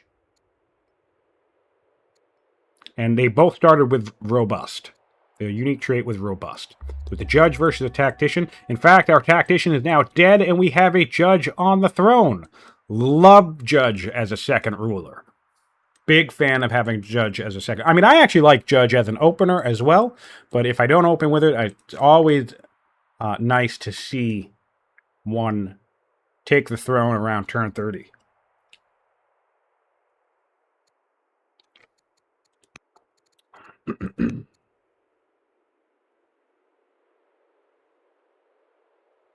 Oh, did you usually start with a scholar? Do we change? Oh, we must have changed from a judge with the culture level up event. There's a culture level up event that lets you change to a judge. I apologize for that. I don't even think I looked at I let the game get carried away from me. Yeah, a bit rusty on the casting thing at the moment. Another city down south with a worker coming out. And Huns are raiding. Yeah, look at this. This is the Huns. These are raiders. Spot the difference. You can't. It's like... It's... The coloration is insane. Oh, wow. Speaking of stuff. Wait. What did we kill? Oh, a raider. We came up and killed the raiders. I like that. Killing the raiders right away. That's a nice way to do it. Get your units in place for when a camp starts a raid. Immediately kill the raiders, and then you're already in position to deal with clearing the camp that now has less units nearby. I'll be deeply curious if we are going to attempt to engage the Huns. I feel like I would not want to do that as a Yuji, personally. Certainly not without a worker or disciple in this region, because I would want to clear all these forests so I can get clear shots at my tribally invading friends.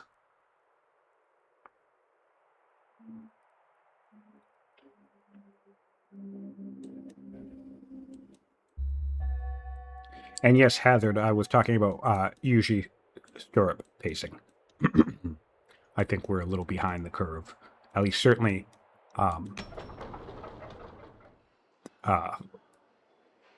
for my tempo. Not quite my... have you had... Man, what's the name of that movie? Have any of you guys seen Whiplash? The character in that's just insane. And he has a thing where he says, "It's not quite my tempo." And it just made me think of that when I was thinking about this conversation around Yuji tech speed. But yeah, it's not quite my tempo. Oh. They usually did secure Zoro, by the way, just a couple turns ago. So this is going to be really nice uptick and on their pacing here. And it looks like we landed in the cleric seat. Doesn't get much better than that, I must say. Immediately able to adopt it, and we're able to crank out 3-turn disciples right away. So that'll be a quick spread and quick building of the monasteries. Oh, interesting. See, this is another reason why I don't bring in champions, because I feel like if you bring in champions, you feel tempted to either, because these are all great decisions, right? You feel tempted to either put in the culture shrine to get yourself to, strong culture for unique unit stuff, right? Or you feel tempted to put in the training shrine because it's champions, so the training synergizes. Or you feel tempted to put in the range promotion shrine because reasons, right? And yet, I would rather just put my level up shrine in the rider seat, which we've discussed already, and then all 3 remaining shrines, in my cleric cities for that extra monastery, that extra science. So the one city I actually don't care about, if it gets a shrine or not, is actually the traders family. So that's another reason why I kind of cut out champions, because sometimes you can think, oh man, I really should put this culture shrine here to get it. Yeah, it just, for my taste, it just distracts me from the process. Again, very specific to the stirrup thing. There's lots of other reasons why I would bring in champions if I were doing something different. But generally, I would prefer traders if I'm doing the stirrup thing, because I need that economy, right? It also makes it easier to pare down the things you don't need, right? Like, you're going to do stuff that requires wood, but you probably won't have forestry. So trader's income will help with that.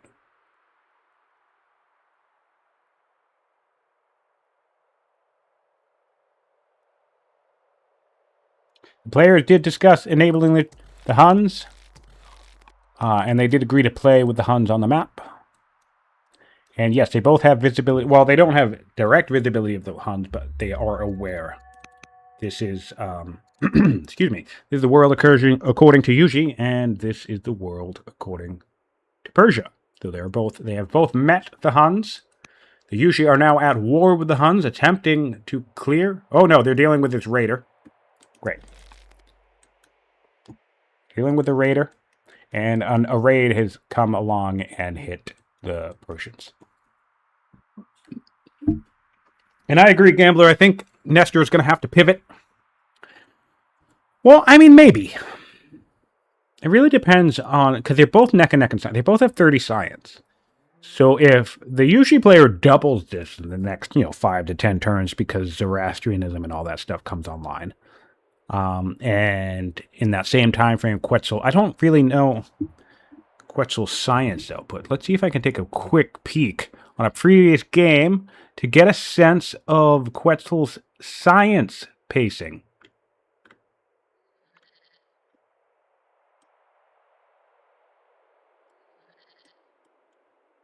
Where are you?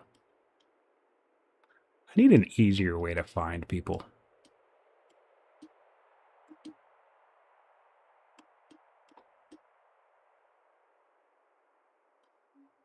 Here we go. I'll view the game, and let's take a peek.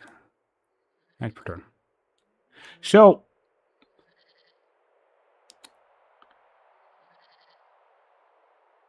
all right, Quetzal could do the general base marks, I guess. He had about 40 science on turn 40 in his previous game, 58 science on turn 60 in his previous game, 72 science on turn 75 in his previous game. So he's going to very likely, we're at 30 science on 30 to 34. So if we use that as a trend and or an example of either his play style and or capabilities in the game, then it would be fair to wager that Quetzal's science will ramp up at roughly, 1 science per turn. Whatever, matching the turn that he's on.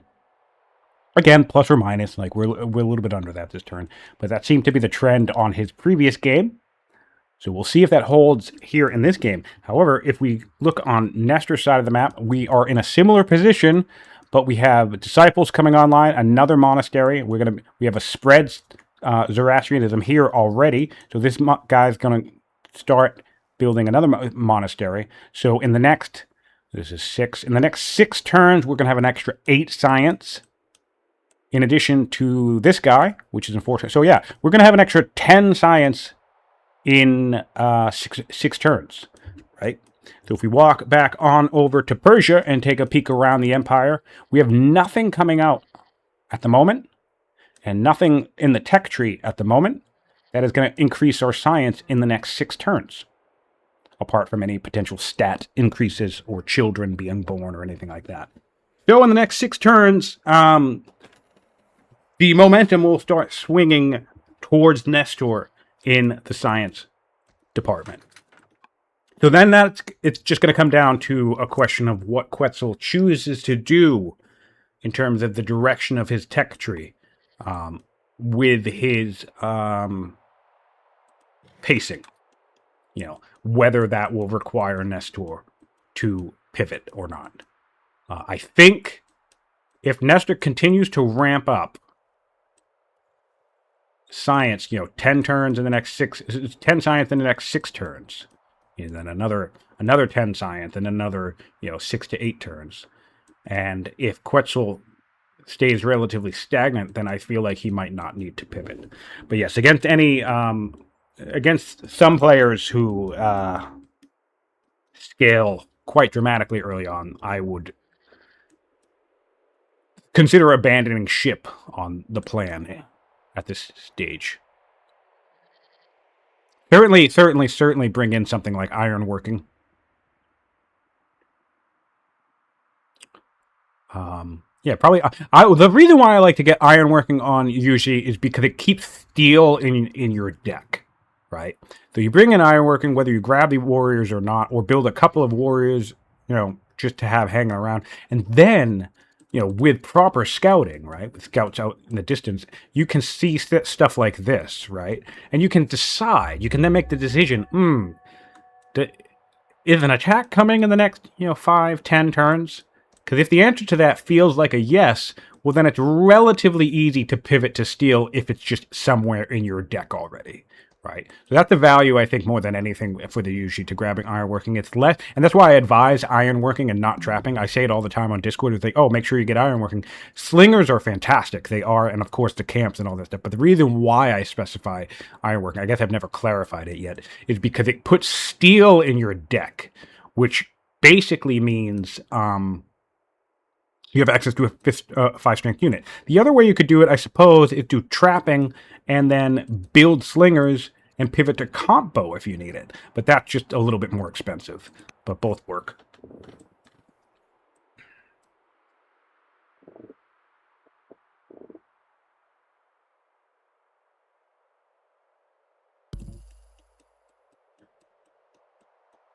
Yes, indeed, this is quite the forward settle. The tactician took advantage of this. It was left open and free. Actually, no, let me find out. Did we lose the unit? Both players have lost a unit, actually. So, unfortunately, I was rambling about strategy when this occurred. So I don't know if they killed a unit to make that happen. War has been declared on the Huns from the Yushi people. So we're taking a camp now. And hopefully we can fend off the horde. We have declared ourselves the ruler of this basin. The ruler of all, the lord of all horse lords.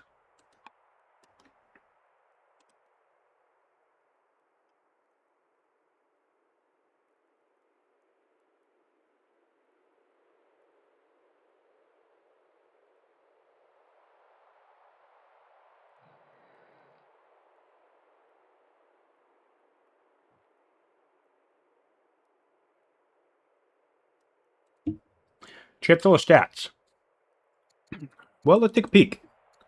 These are the available chancellors. In this particular situation, I love grabbing, for the Yushi, I actually love grabbing zealots. I'm willing to take the growth hit, to be honest.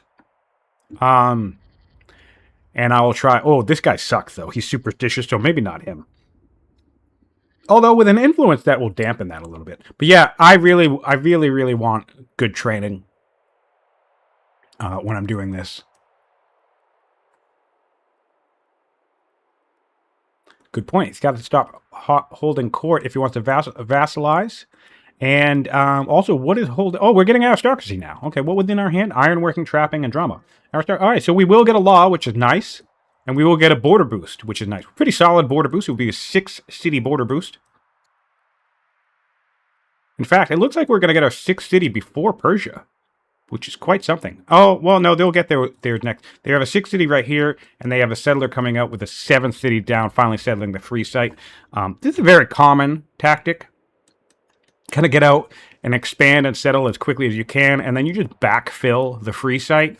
I like that. I found it interesting that Nestor settled his champ site second. I know the iron was nearby, but really they usually are not really a nation that benefit from an early champion settle because they can't build anything right away.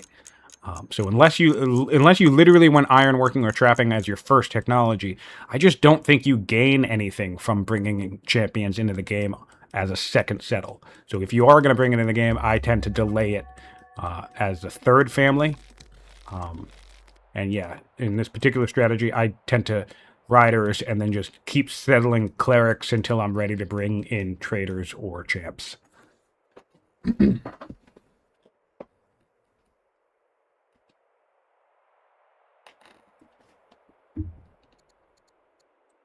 Let's take a look at strength. Oh, power level is actually now similar with the Huns. So a couple more kills and we could in fact vassalize them. So this could be pretty easy for us. And this power does go down when the Huns choose to raid, by the way. So that's another thing to watch out for if you're looking to vassalize a nation as a tribe as a UZ. You really got to check their power pretty regularly, because if their camps raid, that could be enough to cross the threshold that you need in order to vassalize them. And it's a really nice way to pick up some easy expansion when you have a central location like this where raiders could go in either direction. Because when you get the notification for raid on your side, that means your opponent is very likely getting raided on his side. So then you do a quick check at the power scale for the tribe, and if you see weaker, then suddenly you don't even need to declare war on these guys. Really neat. Really neat capabilities here. All right, let's see if we can get this if we remember to get this monastery online right now. We need to sell some food if we want to do it. I think that's worth it. Nope, we went for iron. That kills me. That kills me. Oh, well.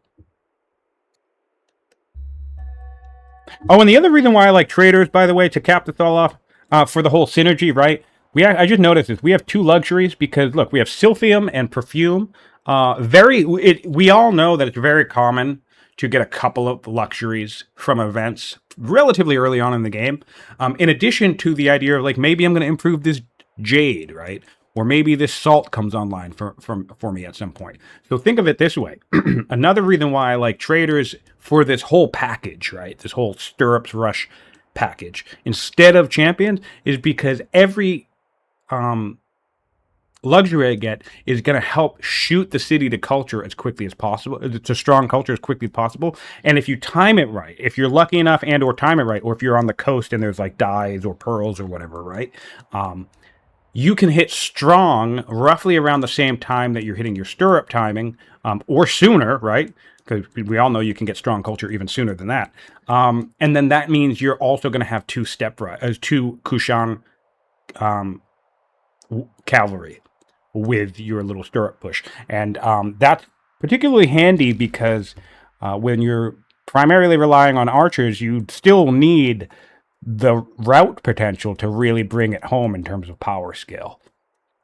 So I like having the bonus card that I can rely on, and the trader's family makes it more reliable that it's going to show up in a given game.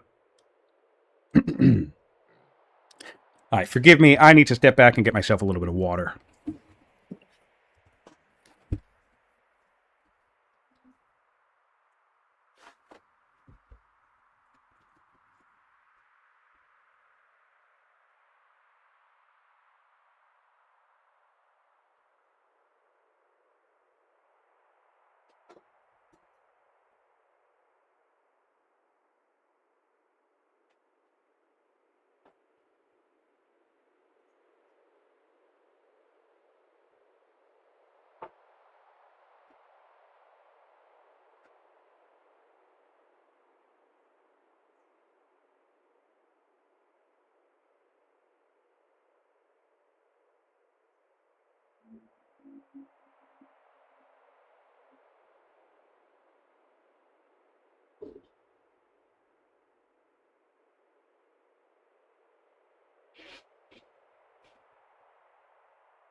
All right, everybody. Sorry about that.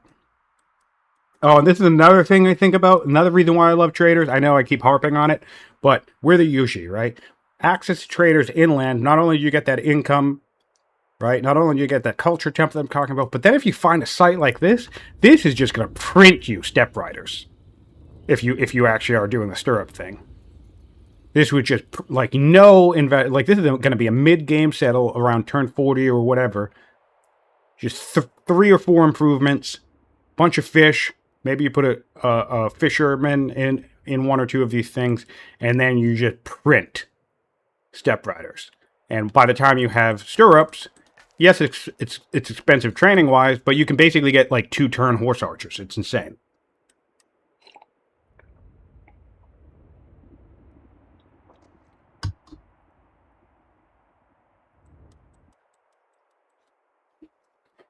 What do we think about the Persian forward settle? Yeah, I was saying that this is really risky, and I do think you lose a little bit from this because you're forced to defend it. I really would have liked this to be riders, personally, because I think the worker coming out quicker would be handy. But then also what you do is you lose for every turn that it took you to get over here instead of over here. That's turns that you didn't build a worker, you know. So you now call it 3-4 turns behind. But also, since we forward up here, we didn't want to build a worker first. If we settle back here, maybe we could build a worker first.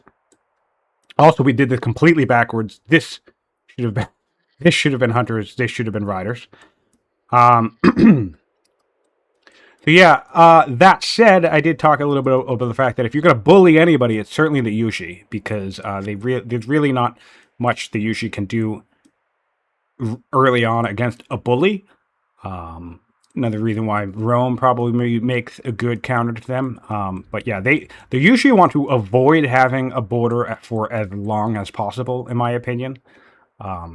So as much as they have the capability of rapidly expanding across the map, you also don't want to rush into your opponent too quickly and create a border and have that border tension be started up too soon, because just a little bit of boldness from your opponent can go a long way before they realize, oh, you know what? I can actually just push these guys around, and there's really not much they can do about it right now.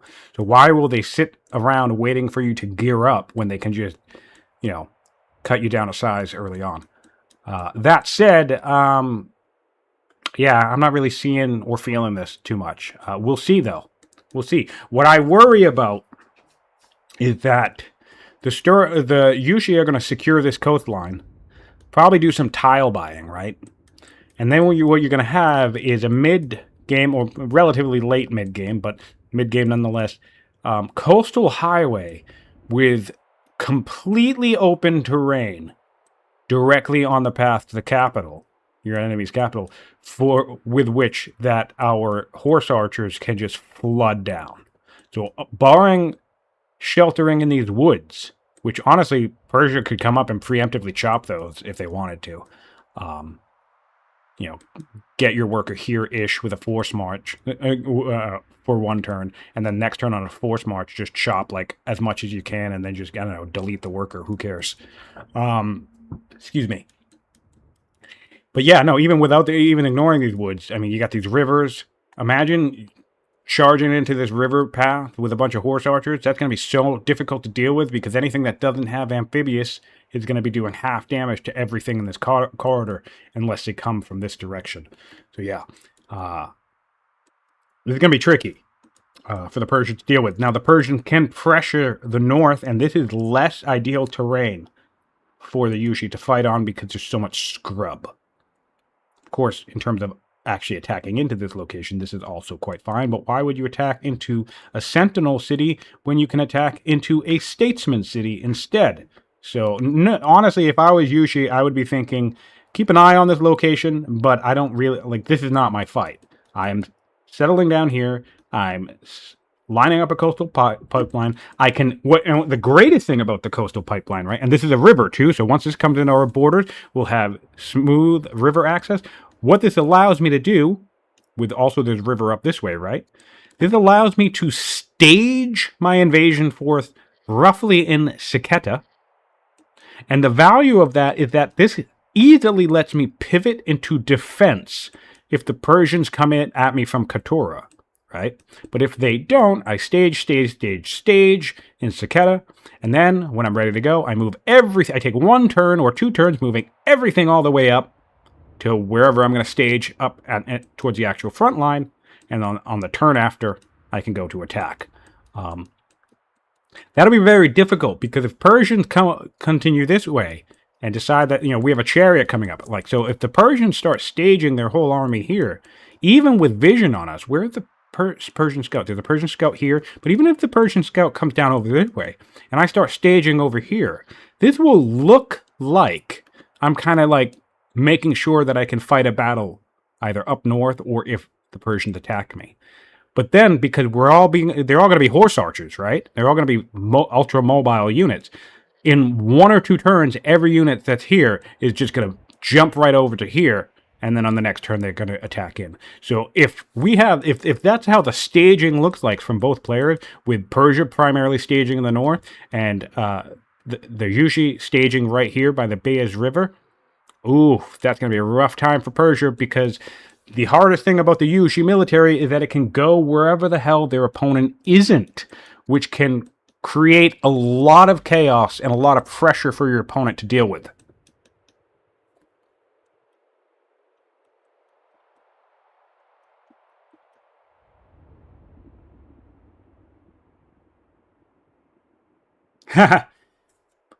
Actually, what's funny, the gambler says, I think it will win him the game, because Yushi in no way reasonably can attack into Sentinel Slingers for many turns. Right. So that's what's so fun, is that they usually don't actually have to. They can just come down the coast. But we'll see. We'll see if that's what Nestor does, because people can miss that type of stuff very easily. Getting aristocracy in 1 turn. That's another science source, by the way. I did a calculation about science ramping up in the next however many turns. That did not include aristocracy. That's going to be another 4 science. Getting phalanx now for the Persians.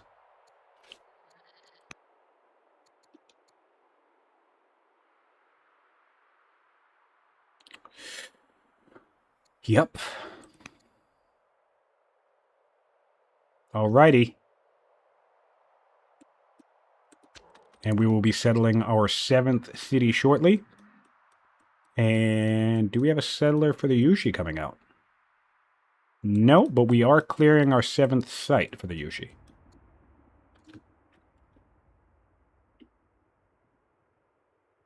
Huns are still similar.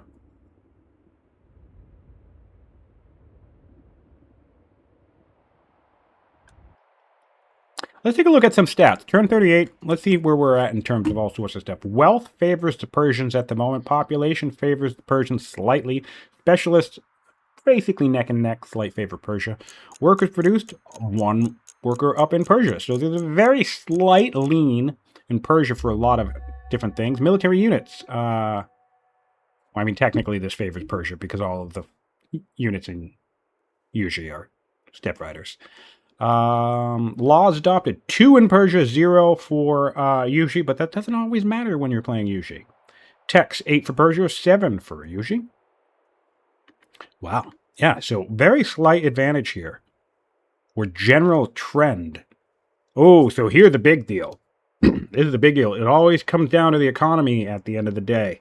I think it's an underrated aspect of the game where players, they focus so heavily on science and orders, which are all, of course, important. But I feel like if you have the worst economy than your opponent, you run risk losing the game in the long run.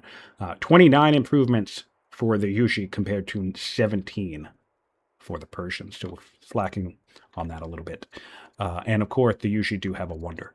And so science, now we're finally starting to pull away here in terms of science rate on the Yushi, but still a little bit behind in the overall investment in the tree. Better food economy for the Persians. Better iron economy for the Yushi. Better stone economy for the Yushi. Better orders now for the Yushi as well. Interesting. That's really cool to see. Really, really cool to see.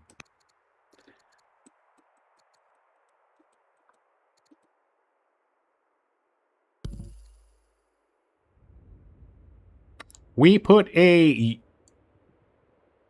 I am so confused by this. We put an angry schemer diplomat as... Sorry, angry schemer as our ambassador, which gives us no yields because he's angry. So, any one of these guys would have been better.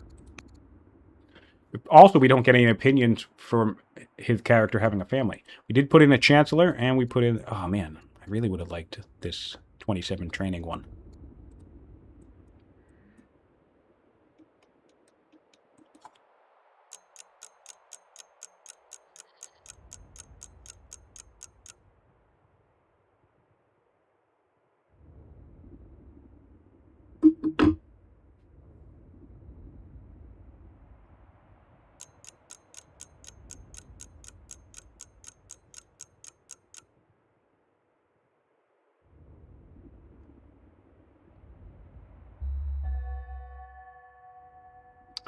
All right. Sorry about that. Still no diplomat ambassador for the Persians, and so they've been leaving some culture on the table, but I guess maybe they just don't want it. 46. Look at that jump. That was an 11 science jump in like 1 turn. Nice. Good to see. That's looking better. Gonna get a border boost for the Yushi as well, which is nice.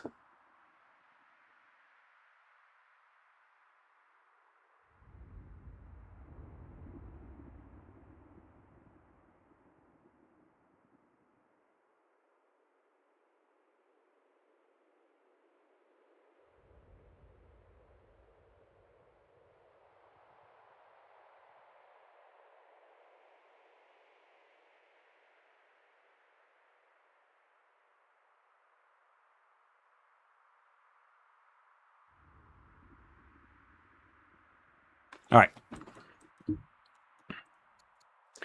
Politics in Yushi is not great, but also not terrible, I suppose. One thing that's always fun, family gifts when you have an early Chancellor. Spam this a couple of times and it should set you up for a good chunk of the game. You always go back for more later on. It's relatively cheap, only 400 gold. A couple of orders. Give your Chancellor some XP if you run it. Overall, a good thing. All right, another granary down. Personally, I like to try and cascade these in a triangle. That way you can put a farm in between each one.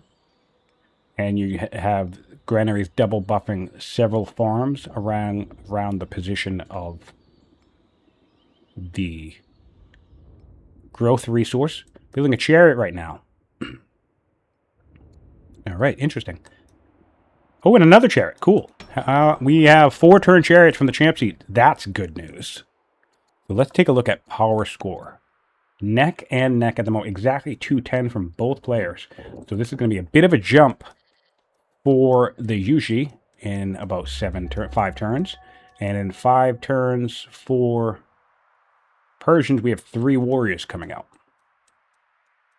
So 3 warriors to 2 chariots. Actually, it'll probably be a 3rd chariot. So 3 warriors to 3 chariots. Nice. Looking good. Although we do know that our Persian player is currently teching phalanx. So bad news there for the Yushi if they're looking to get any use from their chariots early on. Although, maybe I'll have the opportunity to talk about one of my favorite tricks.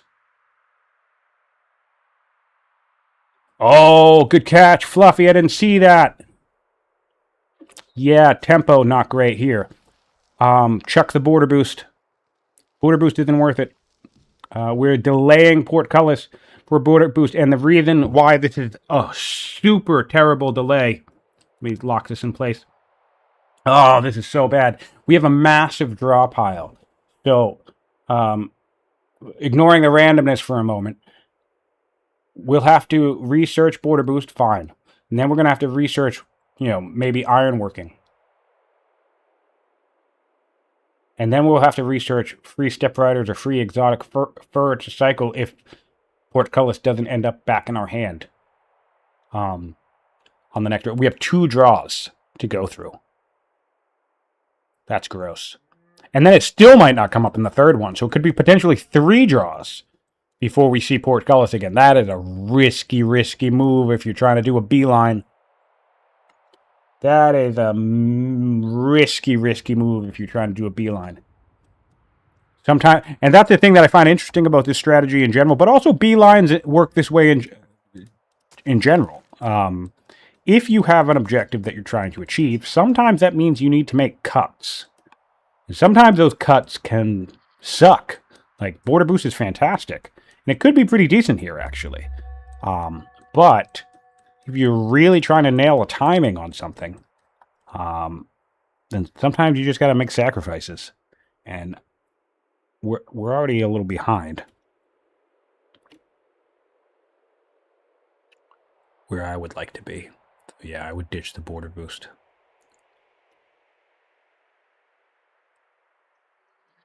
Settler coming out in 7 turns. Chariot, another chariot. So we're spamming chariots. Interesting. Interesting. I suppose you definitely might as well make a chariot if, as opposed to a 7-turn step rider. One of the things that are nice about the step rider is the fact that you can ramp them up to being something like a 2-turn step rider so quickly.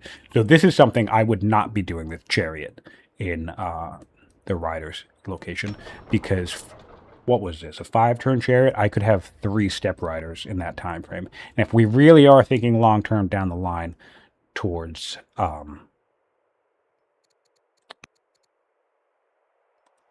stirrups and horse archers, well, then I'm basically trading, even if I upgrade this to a horseman or a horse archer, I'm basically trading 3 horse archers for 1 unit.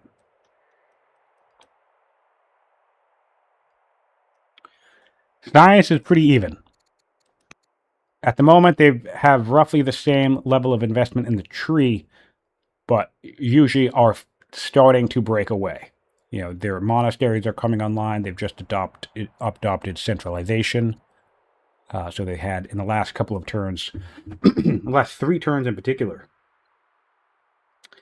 they've had about a growth spurt of about 15 science. So basically 50% increase on their science compared to their opponent, who is still hovering around 33 science, or around 30 in general. Nothing really. Oh, we have officers coming down. That's good news. And a judge in the city as well, with a sizable bank account. So that's going to be nice. That's the only new source of science that's entering the game for the Persians anytime soon. But yeah, getting a couple of barracks up and running is certainly great. And I've become very fond of, at least in one city, in one location, rushing officers all the way up to Elder to get that free promo on all units that come out of that city. All right, so we have our first cycle here. You can do the luxury or the free step riders.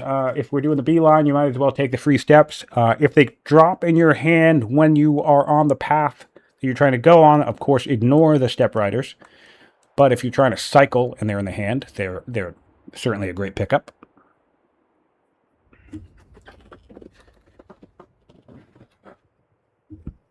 And even in this situation, going back to traders, if you ever needed to cycle using the exotic fur, that can increase your culture tempo with your traders.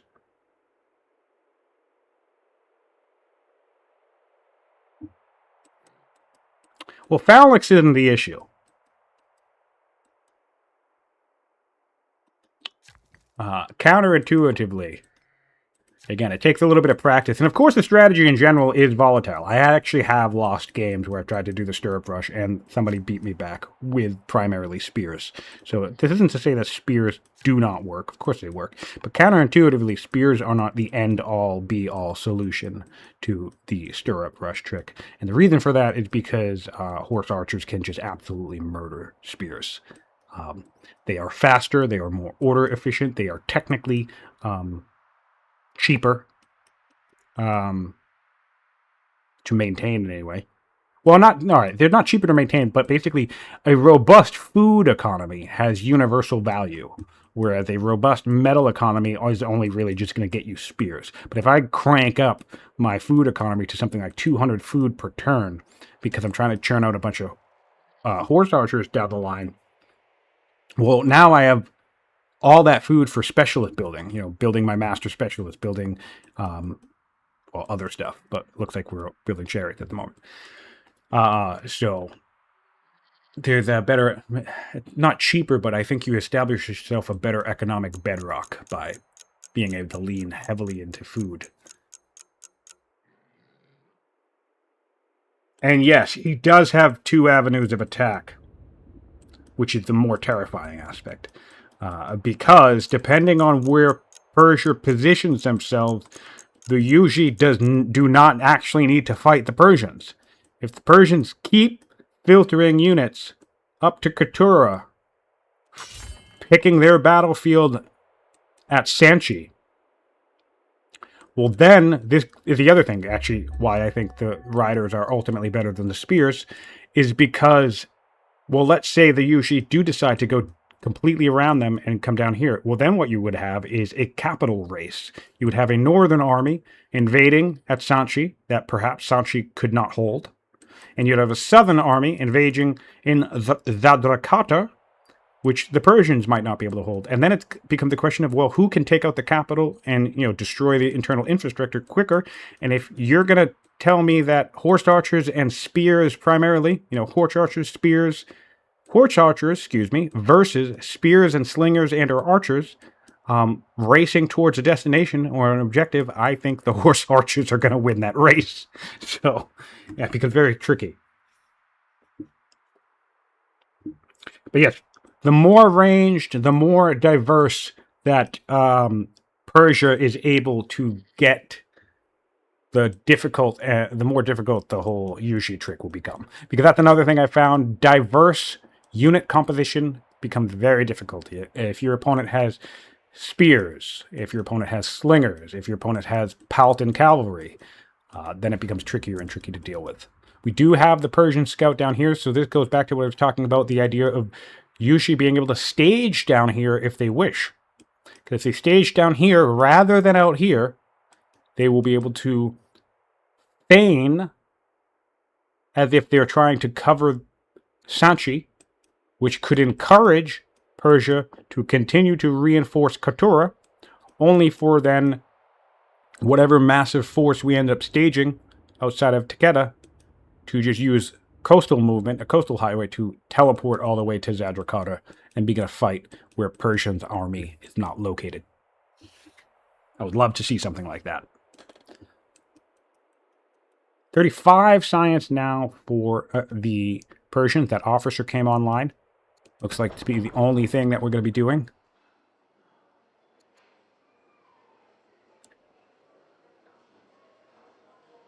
Switching to his festival now. All right, so it looks like we're going... Oh, no, go back to the... I think the festival was... We want growth for another officer, but we're going to finish out that warrior first, which makes sense. We have stirrups... Sorry, we have phalanx coming online. All of these guys could be spears soon, which will, to be clear, which will be a challenge for the Yushi player to deal with. Because ideally, if you're going to do this, the horse archer thing, you want like a critical mass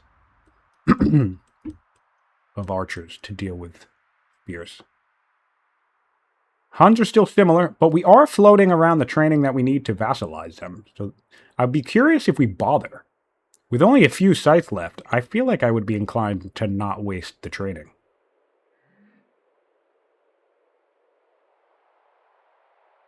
Thank you, Fluffy, for noticing. And yes, I will.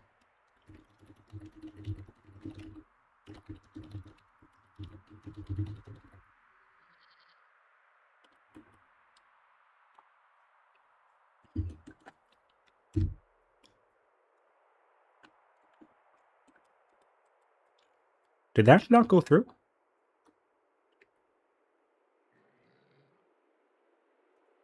But yeah, I'll keep an eye on that next time as well. 7 orders left for the Yushi.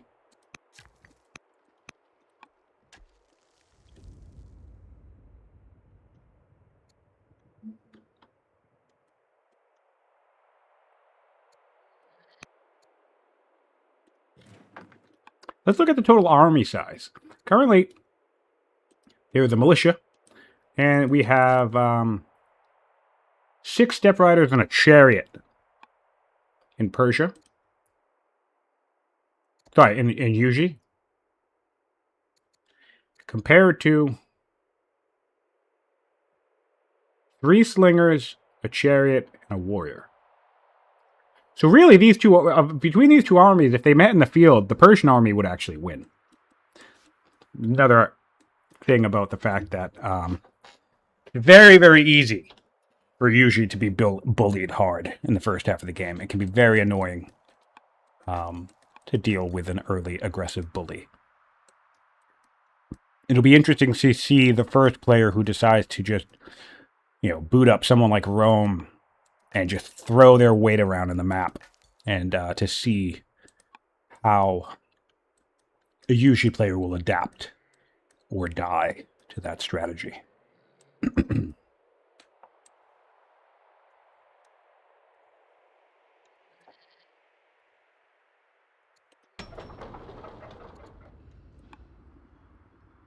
All right, we're rushing out some master acolytes to get a little bit more orders. Interesting.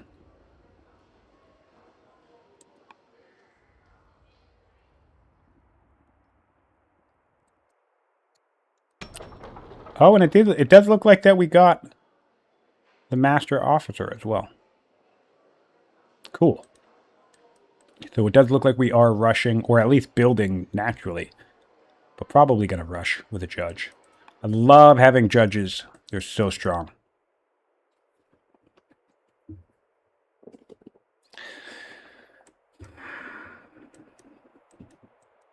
Han's coming to say hello to the Yuji.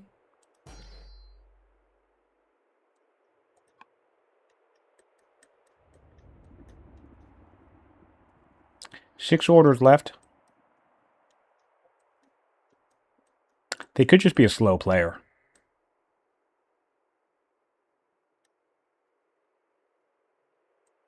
Oh, he's got nothing he can do. Whoop, don't all caps it.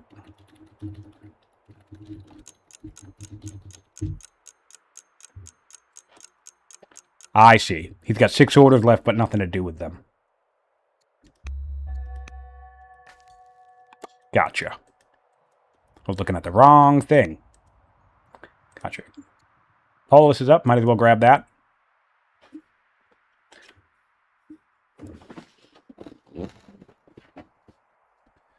Gonna need it. 62 science now, by the way. So, really, that was not a large amount of time. 37 science. Sorry, 30. Man, dude, I am so out of practice. I am so sorry, guys. Thank you guys for bearing with me while I get back into this. Not 100% at the moment. All right, so it's turn 37. And at turn 37, both of our players had roughly 30 science, and, kind of slow growth throughout. And then in the 5 turns since then, we have doubled our science to 63. So that's some nice growth there from the Yushi. Again, I would have liked to see this pop up a little bit earlier. But, all that matters is that we're here now. And we will overtake our opponent next turn.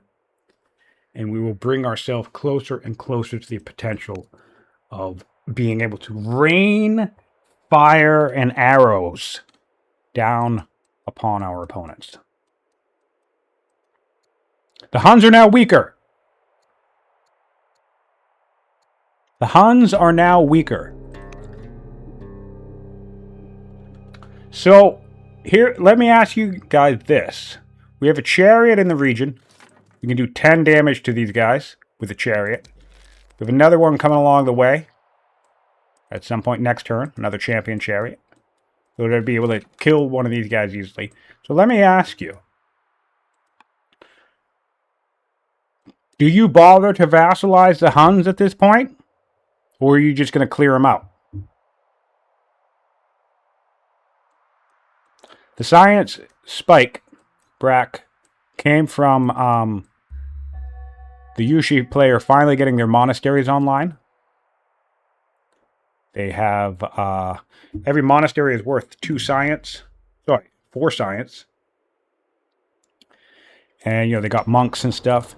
So, right here, this is 10 science just from these 2 monasteries. In Sanchi, we have another 4 science. So, that's 14 science.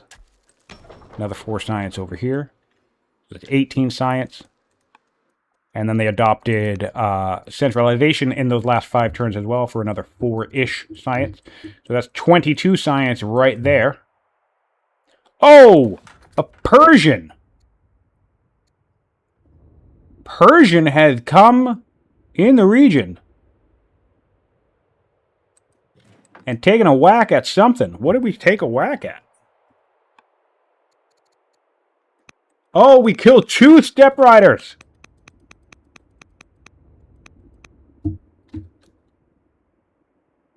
Oh, we are with a rout. First blood. Yeah, I agree. I agree, Fluffy. I wouldn't vassalize. This is bad news. And again, I have to say it. This is why I do everything I can to avoid a border. Even on turn 43, I would consider this relatively early. We're in the mid game now. We're entering the mid game now, but. Yeah, no, I try to avoid having a border with my opponent as long as humanly possible because I don't want my opponent to get bold. Because this, even if nothing else happens from this, right?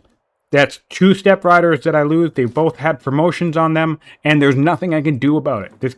This chariot can just go back to Persia and just mind its business.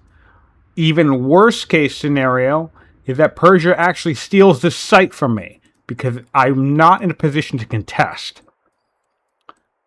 So, thankfully for the Yushi, there is no settler up in Persia.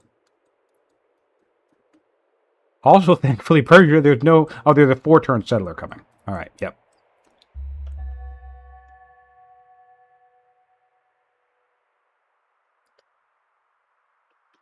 That's also an interesting consideration as well, Fluffy. Fluffy's chaining his tune and saying it might be...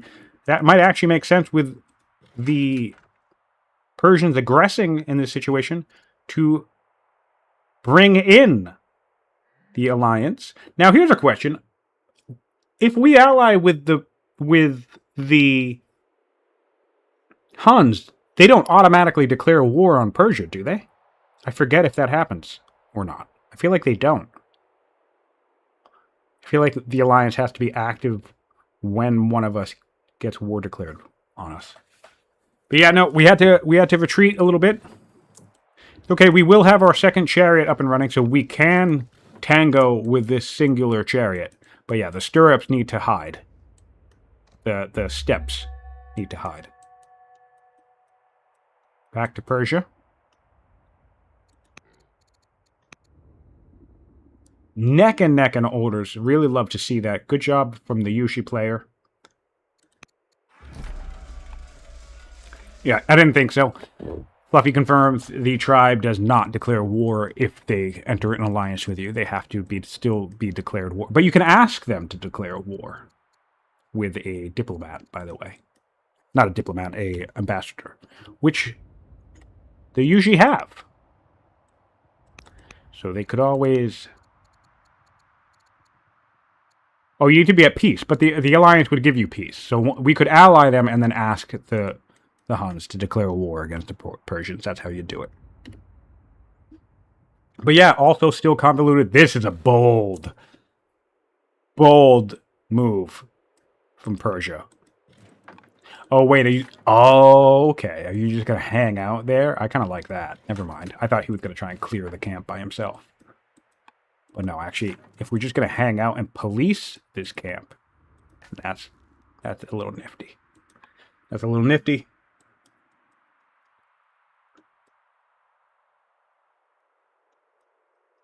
One warrior coming out, which will then immediately be able to upgrade to a spear, which is going to allow us to contest the central hub. So this is looking really solid for the Persian player now at this moment. Plenty of forests. This is not the battlefield that you want to be fighting in as the Yuji. No, very little. Like, there's plenty of open terrain, but, you know, also plenty of rough terrain to hide in.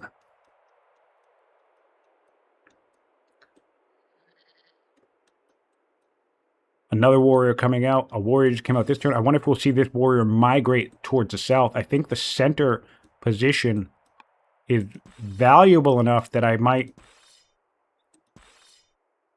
get these guys coming towards the center once they're upgraded to spears. Because also, once they're spears, we will be in a position to clear the Huns ourselves with very little opposition.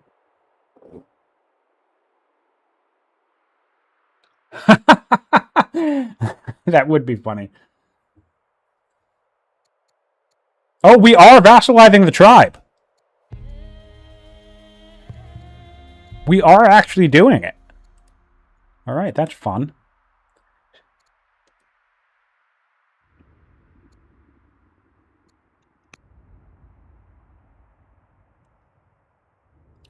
Six turns to portcullis. All right, getting closer and closer. So here we go. That's not too bad. That's not too bad. 6 turns to portcullis. That will happen around turn 50. Probably a turn or two sooner. Which will bring us to a discard pile. So if we are lucky enough to draw stirrups on our next hand after researching portcullis, our science rate should be at least 70 by that point, because we'll have the ability to adopt our spy master, right?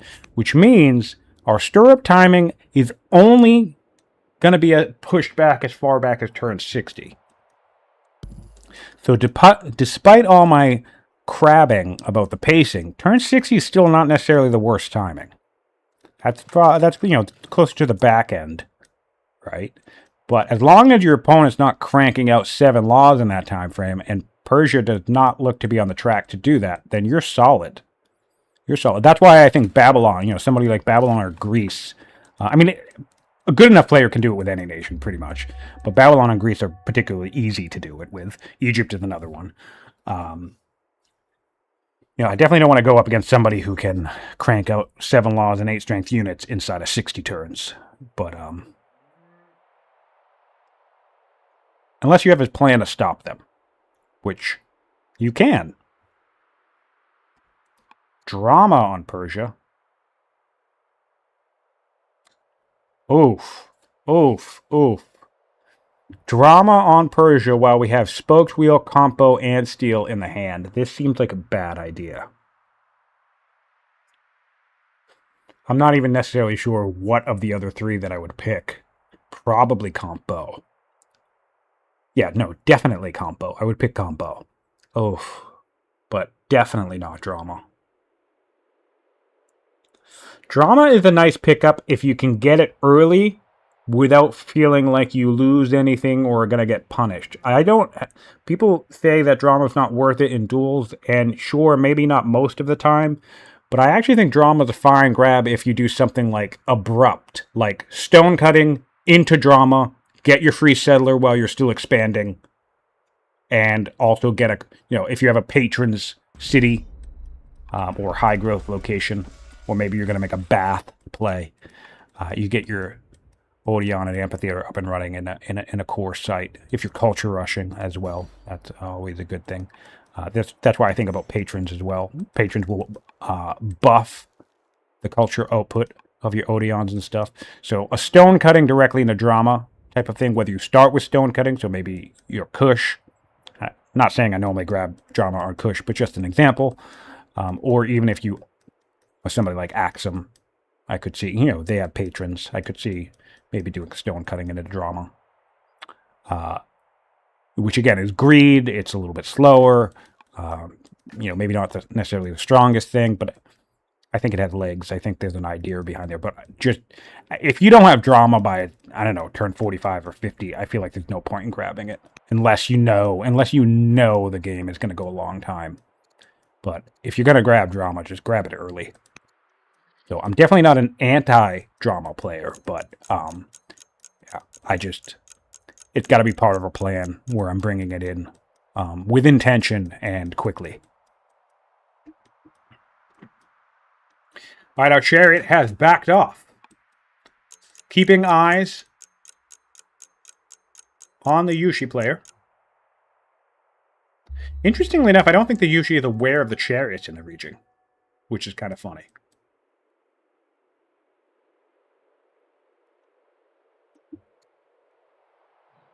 We are ill. And we actually have a new ruler on the throne for the Persians. Ooh, a Horsebane ruler. That's always fun. That's nice.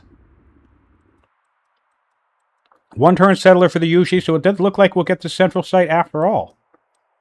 Persians did not want to hang around. They just took their 2-step riders and ran, which, hey, I won't fault them for that either. It's 2 easy kills, no hassle, no commitment.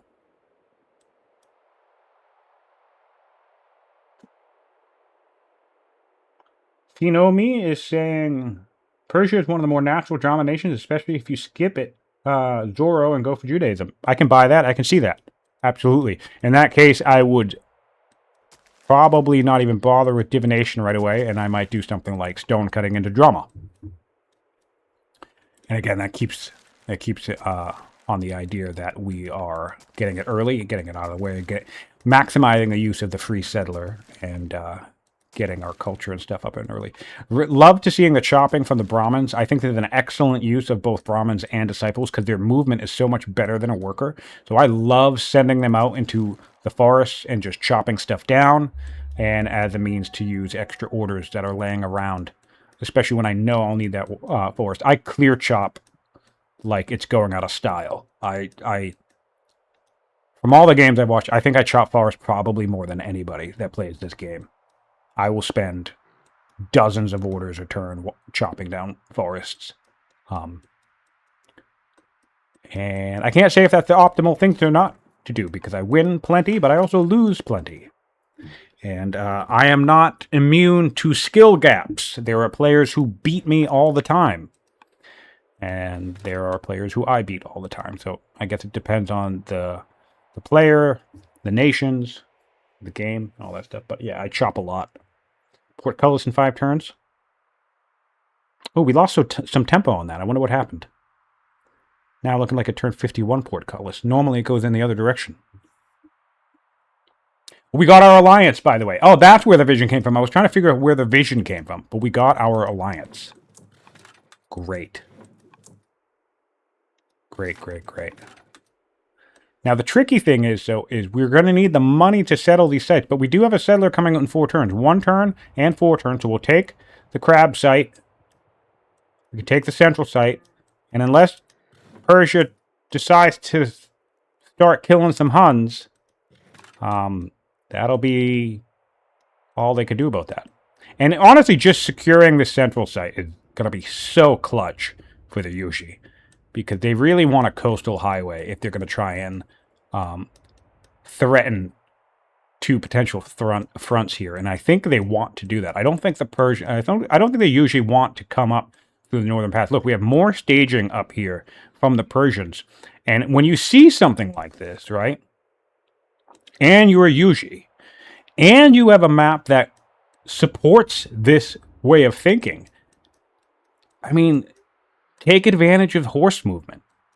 Don't build a bunch of horses, get them set up in Sanchi, and charge into this nonsense. No, build a bunch of horses, get them set up along the coast, and then launch them across the map where defenses are light. Because then if nothing else, it will throw your opponent into a panic and disarray, because they won't know what is the correct decision. Do they retreat?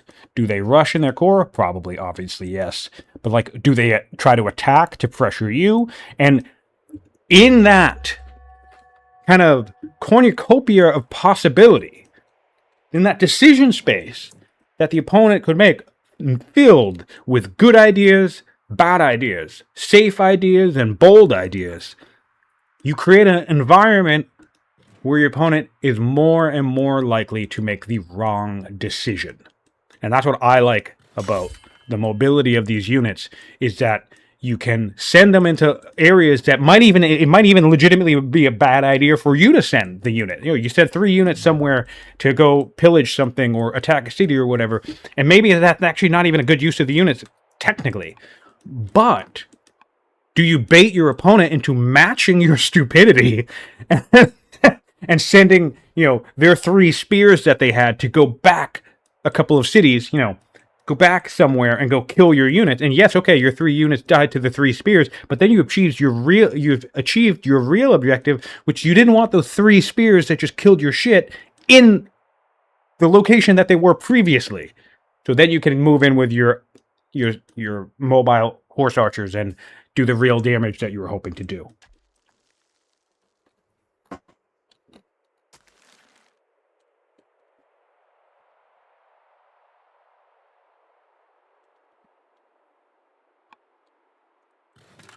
I think the logic about Persia and drama is that they do not necessarily need divination for religion. Of course, divination would still be a quicker source of culture than going for drama. But since you need stone cutting anyway, you could theoretically go stone cutting, start working on your stone economy, and have it pretty decently popping off by the time drama rolls around, and you make up a little bit of tempo with the free settler card.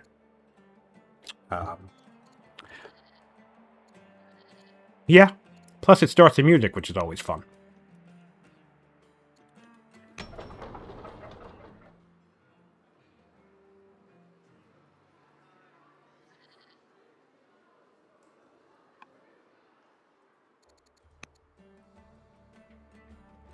Speaking of family opinion management, politics in Persia is fantastic.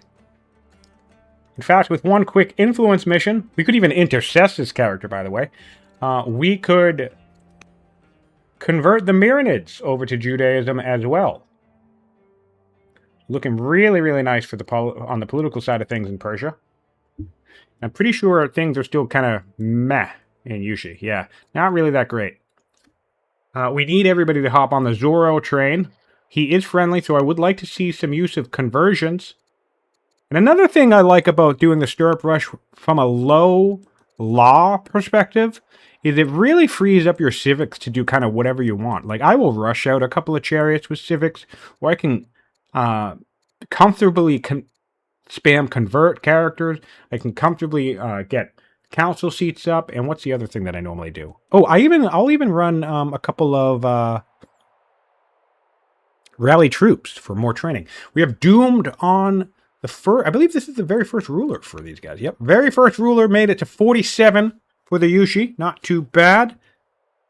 Our Persian queen kicked the bucket on turn 33. Excuse me. Well, they don't need an ambassador at the moment, but yeah, it seems like they're just not thinking of it. Oh, politics actually took a dip for the worse now, unfortunately. Who's the zealot? Who's the zealot? No one? Oh, these people just don't like me just cuz. Normally when I see a scholar take the throne in my opinion tanks, it's because one of the major heads is a zealot. It almost always happens to me. Speaking of a zealot, we just married one. No, we married the builder. That's good. Alright, so things kind of came back a little bit. Not too bad. We can influence this lady or make her an ambassador. We are influencing. Nice. Very nice reaction. I like that. Right on the turn transition. You know, recognizing that we have some political issue. We're influence away. And also, I really hope we take the next step and start converting with this guy. And get everybody under the Zoro umbrella. Because, oh! Merc Camel Archer time! Got it, right? Hell yes. I love that happened while I was... This happened in my game against Sean, my first tournament game, but I love that I'm happy. I love that it happened while I'm casting a game because I don't remember what the casters casting my game suggested might have happened, but now I can just explain what happened. There was a very fun event for having peace with the tribal nation that can result in a Merc Camel. And I love that because I like the ecosystem of trying to get advantages from tribal nations through diplomacy rather than just simply clear. I'm going to kill them all as quickly as possible. So part of the logic that I throw out there when I say in some games, you know, there's value to not necessarily clearing out the remaining tribes, and maybe you just piece them out and let them hang there, is that you get some juicy shit from events. There are some events that can give some nice payouts just from having good relations with tribes. So that's exactly what happened here. And now we have a camel on the map with some decent terrain against a nation whose unique unit is a horse. In fact, I don't believe there are any camels on this map otherwise. Yeah, apart from the riders import. So that's a really, really nice pickup.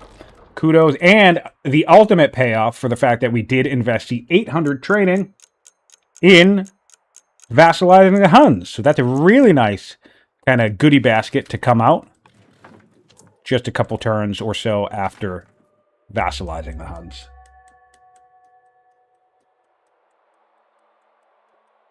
Yep, there's a good scholar event as well. Yeah, there's a handful of really good events. You get lots of courtiers, or lots of free courtiers from tribes if you're at peace with them as well. Yeah. There's only a few that are like really big like that, where they can like add a big swing, like the Camel Archer. And I think the one you're thinking about with the Scholar is one of the free tech events. Is the result of having good relations, or maybe peace, or both. I don't remember, with a tribe.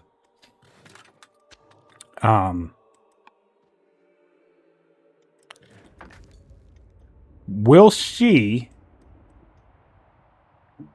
what Persia wants to do here. Persia can see this settler. Persia does have orders. They do have training to force march as well. They could try to force the Persians to go to war for this site. And looks like we're going to make that decision. Yep, here comes the force march.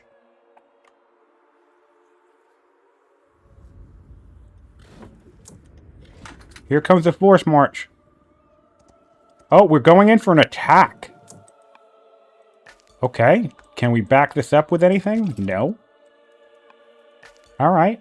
Maybe we can try and spook our opponent to back off.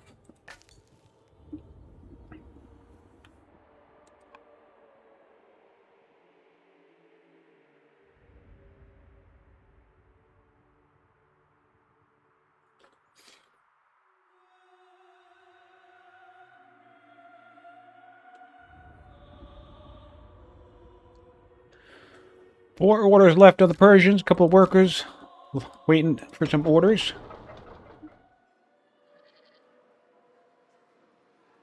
Wow. Alright, and we're just going to settle the site.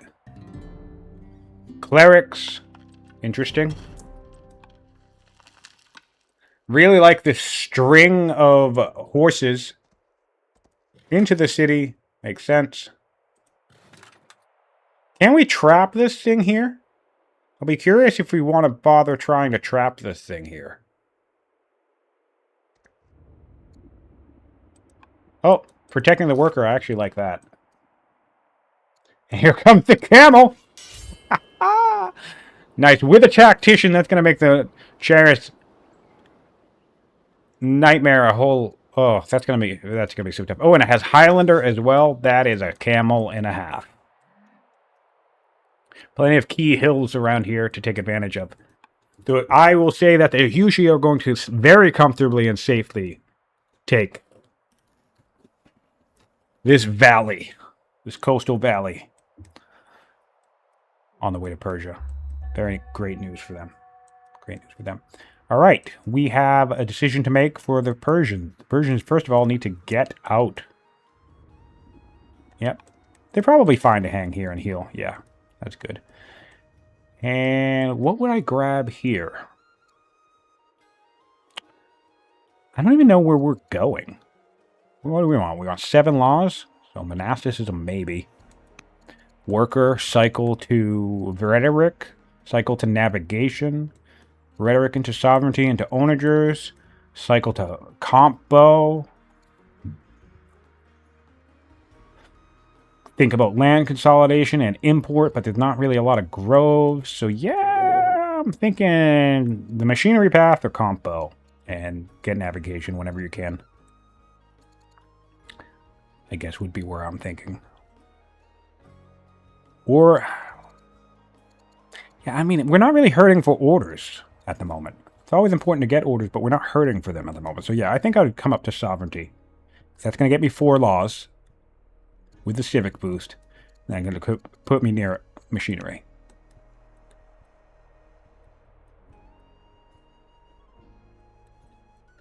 We're going for monasticism. Alrighty.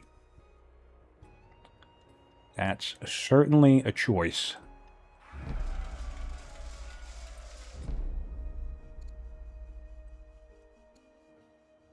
Getting our metal econ up and running, which is nice. Going to need that for our unique unit.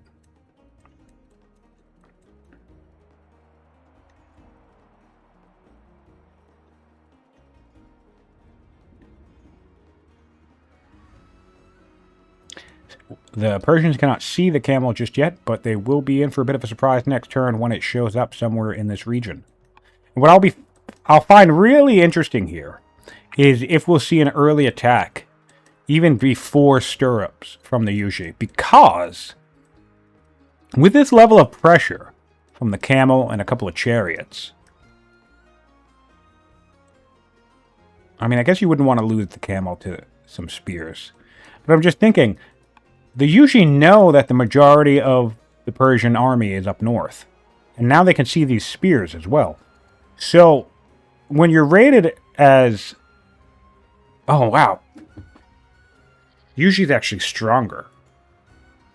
Yeah, I wonder if we could see an early attack. Because when your opponent's weaker than you, and you have the vision, once we take a peek more into this area, run out here with a scout. and you know that the majority of your opponent's military is nowhere near their core. Like, this is nowhere near. There's not even a river or a road for this army to, what on earth are we grabbing forestry for? First of all, if you're going to do the Stirrup Rush, we have free Maceman in the card. If there's ever a bonus card that you should probably grab, it's probably the Maceman. Just because what's the number one thing everyone says that people are going to grab to try and deal with a bunch of horse units? Spears. So what can you do to really damage spears? Even a single Maceman. Because one fun thing that you could do is you can charge a Maceman into a region, even if you're willing to get rid of it immediately, right? It's going to take so many spears to kill that Maceman. If you plop him out in a location like this, it will be completely surrounded by spears out in the open, which will then allow your step rider or your horse archers from the back line to come up and murder everything, because it will all be out in the open. So you can really control battlefield momentum and tempo with even just one boosted Maceman if your opponent is running a bunch of spears, which they are. So sad to see that Nestor's choosing not to pick up the spear. I do understand forestry. Oh, we have rebels. Love it. And by love it, I mean I hate it. I do understand forestry, but, yeah, I don't know. Just chop everything.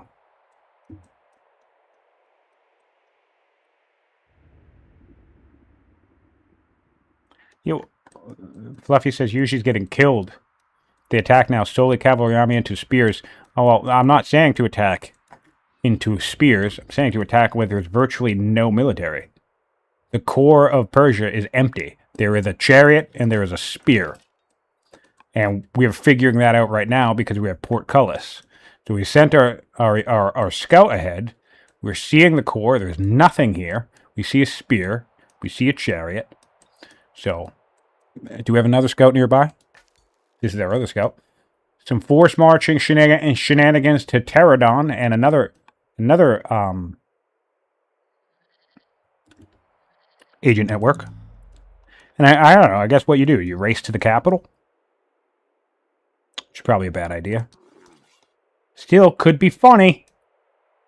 Because, yeah, nothing would stop the Persian military from advancing if the Yushi military did decide to advance into Zadrakata and try to make Fort Parsa. But that could be a really fun blitz attack. Get a couple of chariots in the region, get a couple of step riders in the region, and just go directly for Parsa. Probably wouldn't be a smart move, but it would be funny to see. Well, the other thing is you definitely don't want to be attacking if your opinion is crap. So we need to get this in order.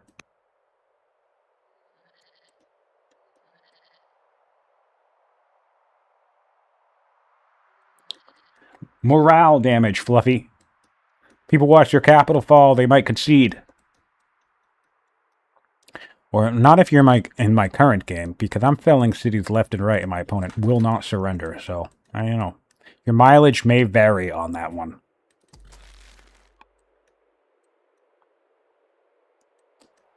But no, definitely a good idea to wait until your opinion is settled more than anything. Attacking with poor opinion is probably the dumbest mistake you can make. Or certainly one of them in this game. And we've all done it, because sometimes you can lose track. But it can be very annoying to start a battle and wonder why the hell you're just hitting everything with wet noodles, only to realize that your opponent has 3 friendly families and you don't even have 1 cautious family. Super annoying. Super, super annoying. So have to stay on top of the political situation before you go to war.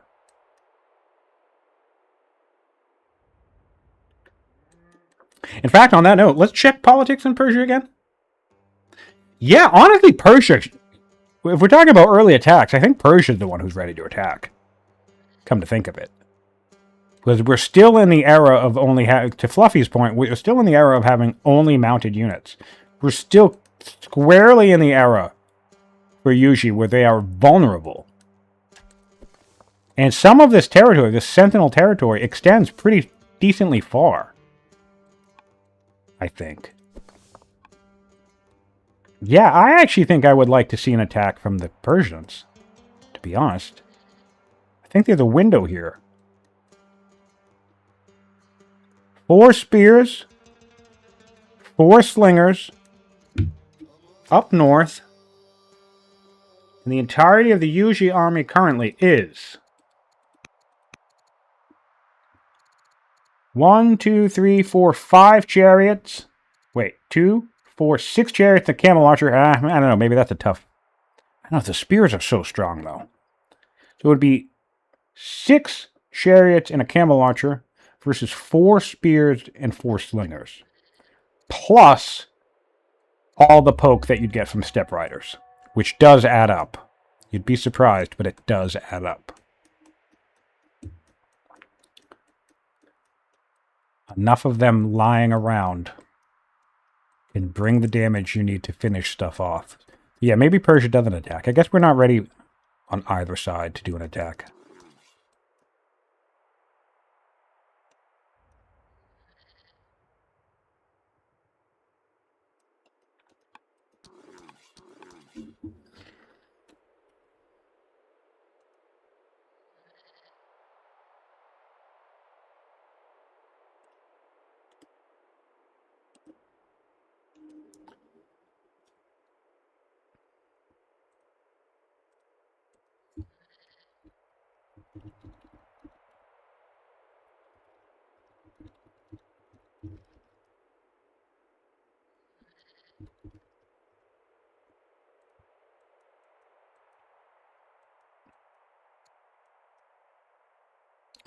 Might be worthwhile coming down here with a couple of these steps to finish this guy pretty quickly, to be honest. We actually can get Horsebane on this guy, which would be valuable long term. Horsebane would do nicely in this match.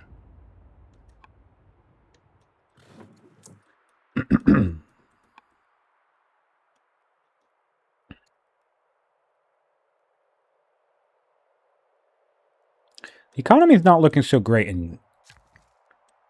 for the Yuji, though. And we're chopping a bunch of woods. And we're 2 turns away from forestry. I find that a little confusing. You could just come out here and chop these exterior woods.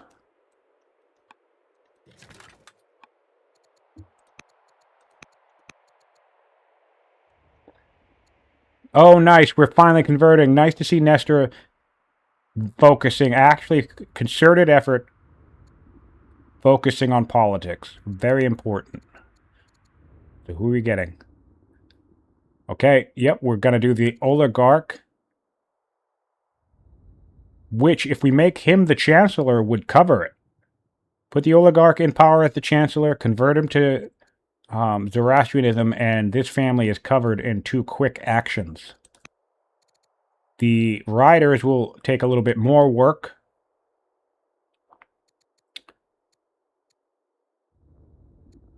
We convert the spy master. Convert the...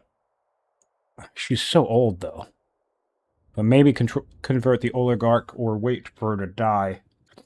Convert one of these. Yeah, convert everybody else, I guess, and just ignore this guy. Because if you convert all these guys, it'll flip anyway, and that saves the hassle of converting her and risking her dying. So, just start from the bottom, work your way up. That's what I tend to do. Ooh, we got a science boost of some kind. Going for ironworking now. And we are 1 draw away from stirrups.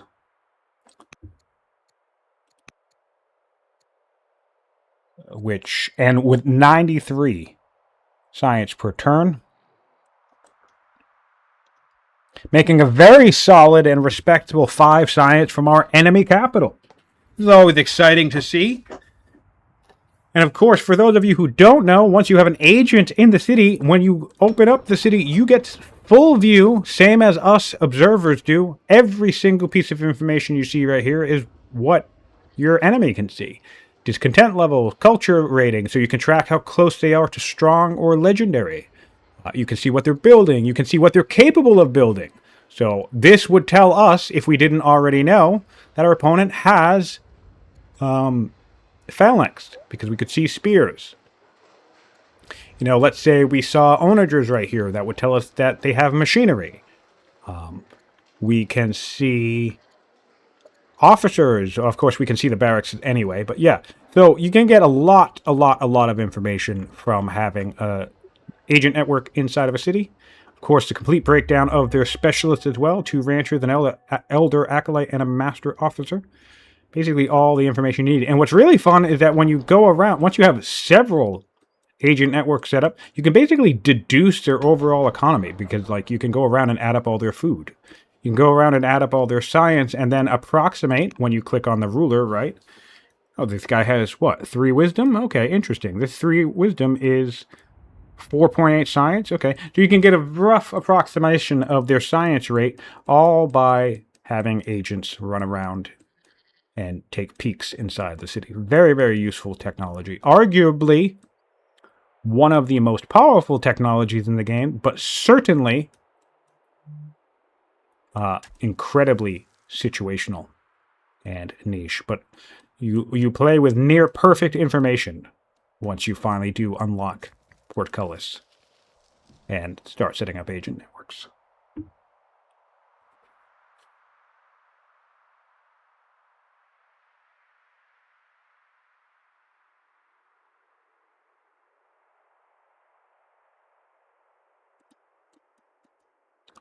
All right.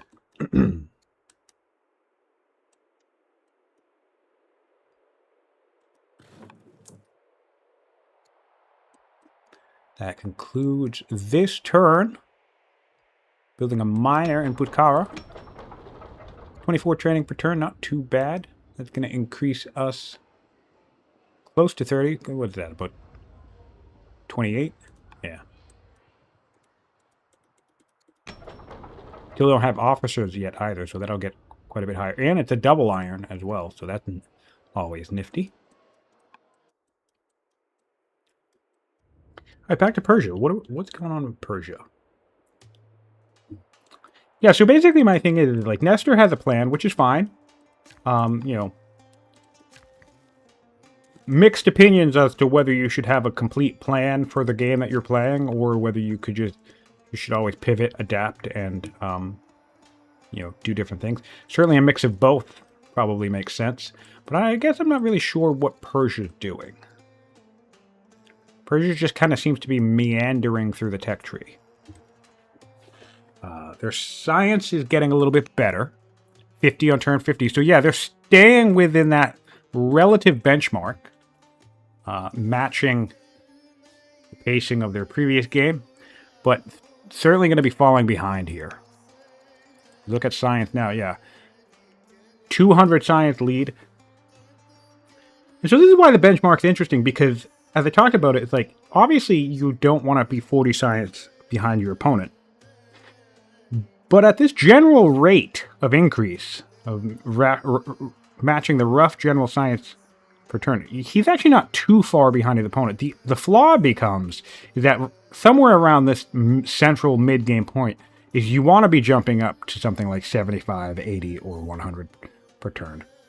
So, and that's the part of the benchmark conversation that I really left out a lot, is that the science per turn thing only works so far into the game. I think right around the mid-game is you want to be hitting some type of spike, whether it's your land consolidation that you got somewhere in like turn 40 or whatever, or your monastery is coming online, in, you know, whatever. Yeah, so have a plan for your science to surge up in the mid-game.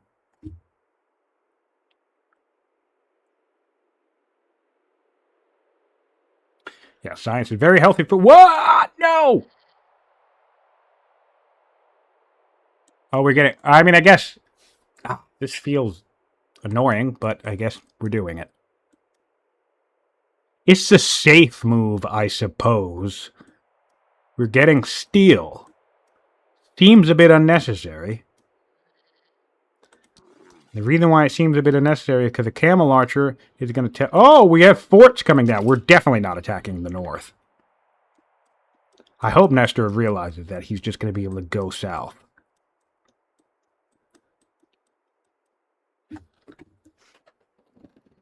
Somebody asked earlier what the best counter is for the horse archer rush. The real answer is forts. So this is great move on the part of Quetzal. Because this camel archer would have done 7 damage to that spear back there. But now it only does 4.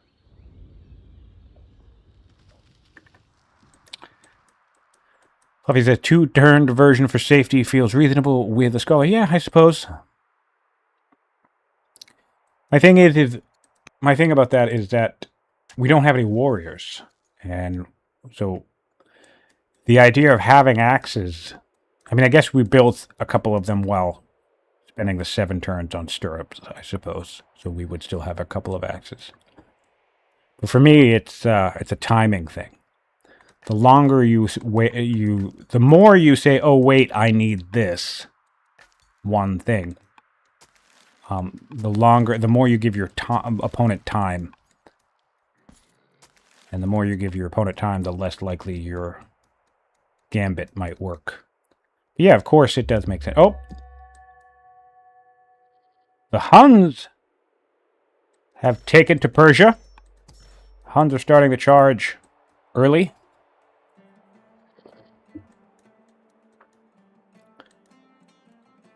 Could be interesting.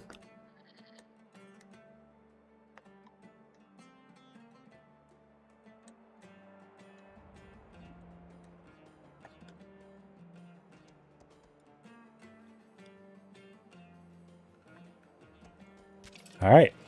Gonna deal with the Huns pretty handily here as Persia. Spear and a chariot. Get the job done.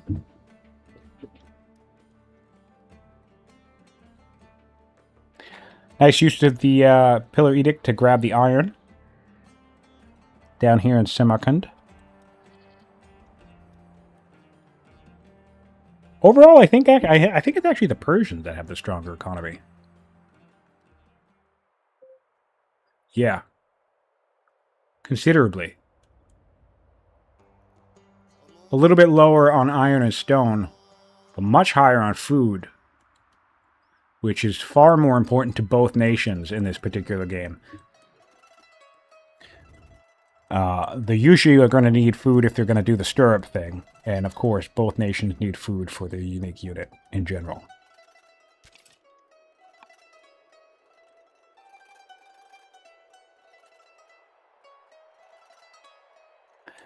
And then you get this is one of my favorite cultural level up events, the free lumber mill.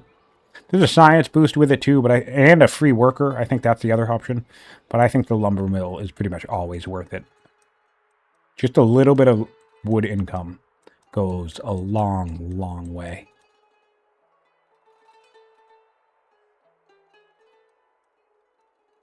You can see the camel now.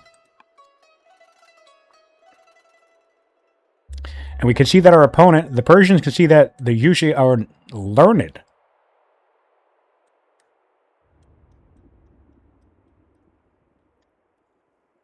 So that could be a bit troubling.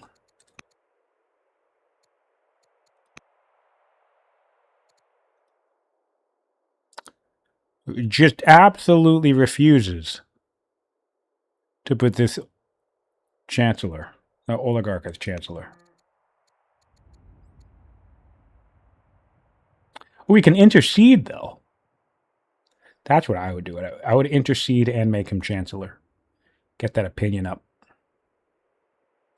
How old is he? He's young, too. Usually do need more orders.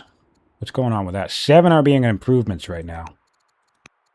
But yeah, this is quite a gap now. Persia doing Persia things. Finally, at last, they pulled ahead. 36 orders for the Persians versus 21 for the Yuji. They were neck and neck for most of the game. Big drop off here, probably from the death of the robust ruler. And of course, the fall in the legitimacy as well. Both rulers did start with robust.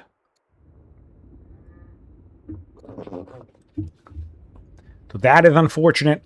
One thing I like to do when I'm doing this particular gambit is I wouldn't even put it, we put in a master monk here, and I would be putting in ranchers Every little bit helps. Rancher, rancher. Yep, rancher. We would have 1, 2, 3. 3 extra orders right now if we've been investing in ranchers this entire time. Which isn't a lot, but it certainly adds up.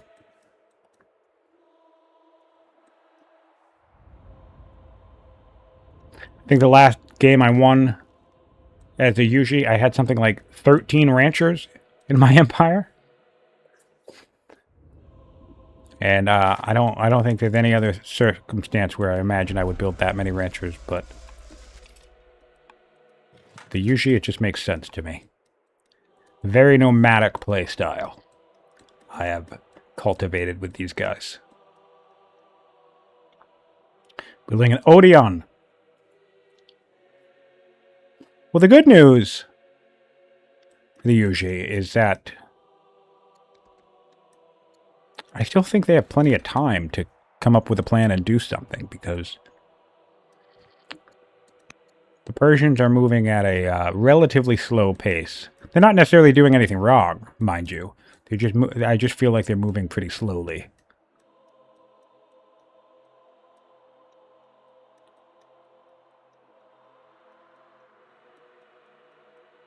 That's a great point. Persia, ranchers everywhere in Persia makes sense because you get a full order. So it's way more extra orders.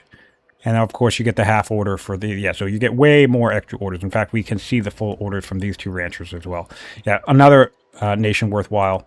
And honestly, I do it with landowners nations because the royals are so cheap. I very often will use cheap rurals from landowners as a source of orders. I will invest in camels, elephants, and horses. Because every little bit helps.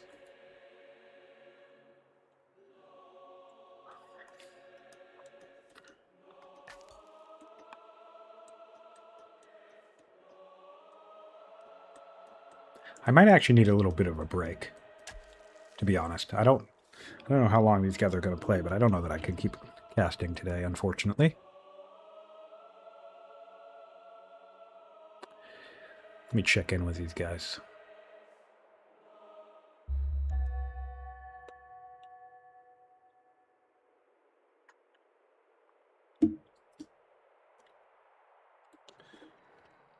How long have we been streaming? 3 hours.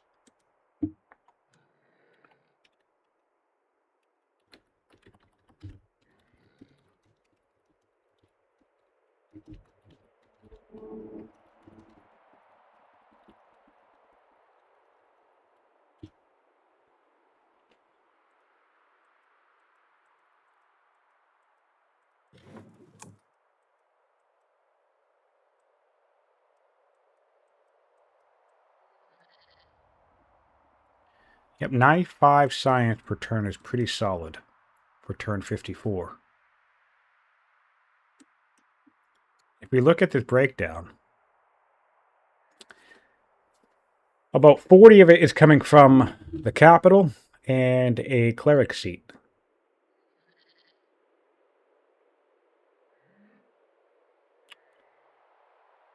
About 20 of that is coming from our ruler. Where's the Duke? What are you doing? Our, wow, yeah. Character science, man. Good job. 20 of that's coming from character science. Well, more than 20. Just over 20. Still, it's a sizable chunk. We really don't have a better spy master. Yeah, we could actually get a little bit better. In fact, where is this guy? Our Duke is actually making 7 science in the capital. And he could be making 13 science as a spy master. So that's nearly double the science by swapping rules. certainly options.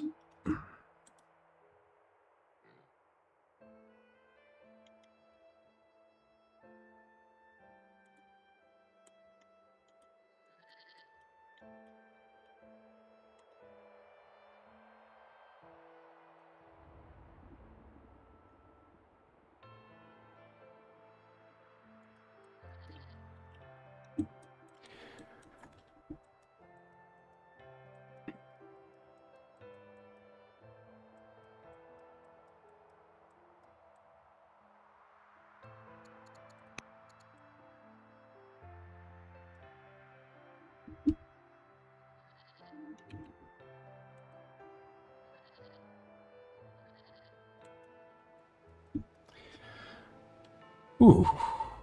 More spirits headed in the north. Yeah, so full staging up in the northern part of the map from the Persians. Persians look to be attempting to clear a site from the Huns. Do they have a settler lined up at all? Nope. Bit risky to clear right on your opponent's border when you don't have a settler lined up. Make it very easy for them to come in and swipe a city from you.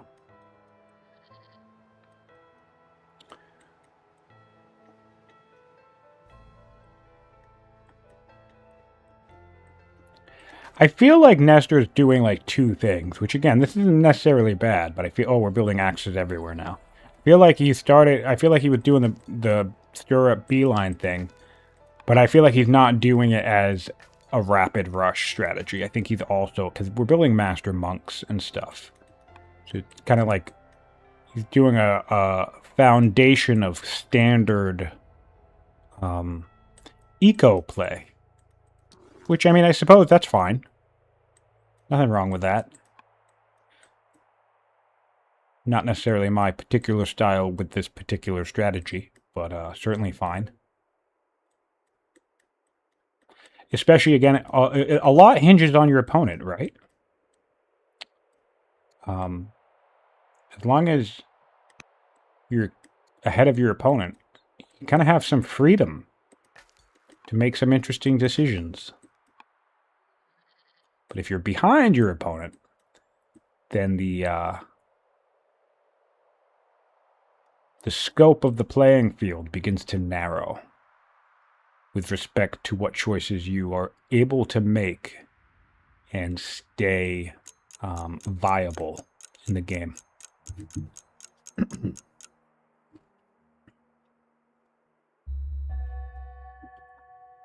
All right. Whoop. We now have the training boost. Might actually be hard to pass up the training boost, too. That's a really nice boost.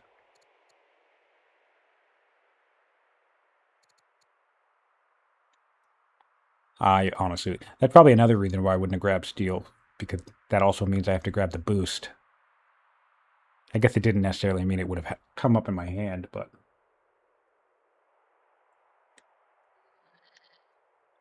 Skipper asking if you get a stele when you abdicate. No, only when the ruler dies, but abdicated rulers will still count. So any rulers that are alive from the dynasty, as long as they were on the throne at one point, when they die, well, as long as they were... Oh, gosh, excuse me. As long as they were on the throne at some point in their life, and when they die...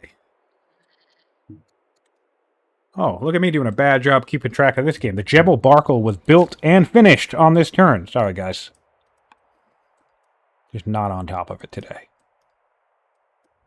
But that's really good. There's our orders. We were looking for more orders, and here they come. An extra order per cleric city. Nice. Really, really nice.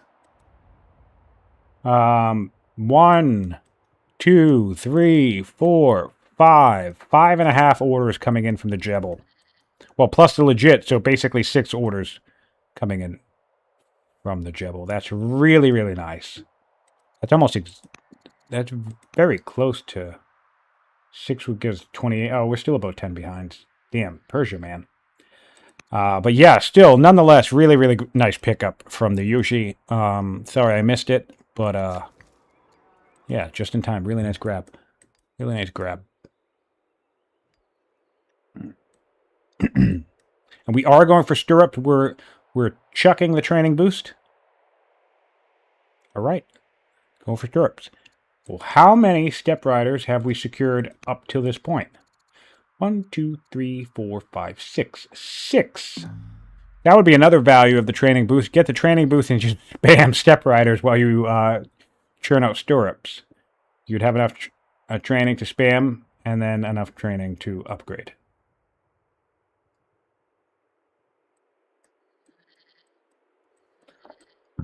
Nice. Okay. 3 axes. That'll certainly help.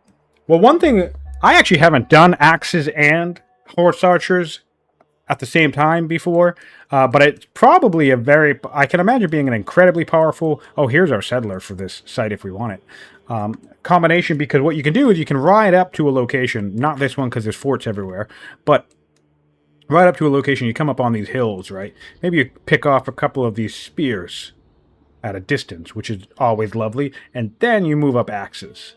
You know, take stuff up. Or like, you know, you kill the slingers, and then you move up axes, and you kill the spears with the axes. But of course, again, forts are going to ruin that plan.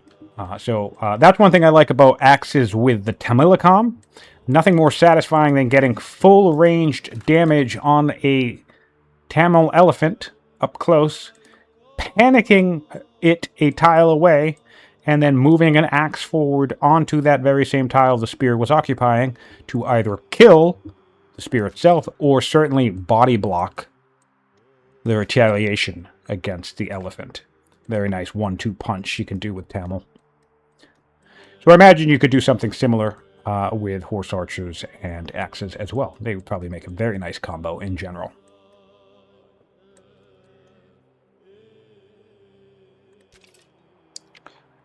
We have a wandering spear from Persia. Probably going to try and come pressure the central camp as well. Interesting decisions. Or should I say choices?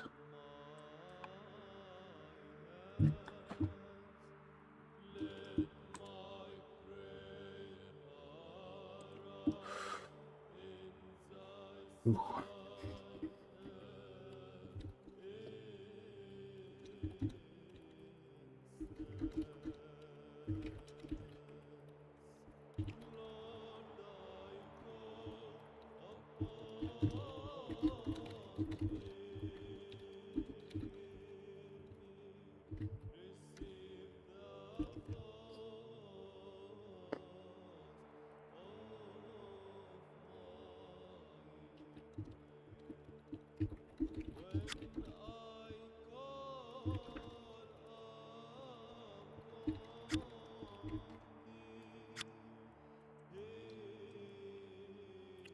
All right, I'm going to be saving here, just in case, and I'm going to call this session a close, because I need a break. Oh, they're pausing anyway. Great, cool, awesome, fantastic. So I'm going to do the recap here, and, you know, sometimes you just get lost in the sauce, right? Sometimes you just don't realize how much time. It's now 14 technologies to 11 in favor of the Yushi. Population favors Persia still. Specialist favors Persia still. Workers favors Persia slightly. Military neck and neck, slight favor to Yuji. And we're about to hit a power spike off of both stirrups and with 3 axes coming online.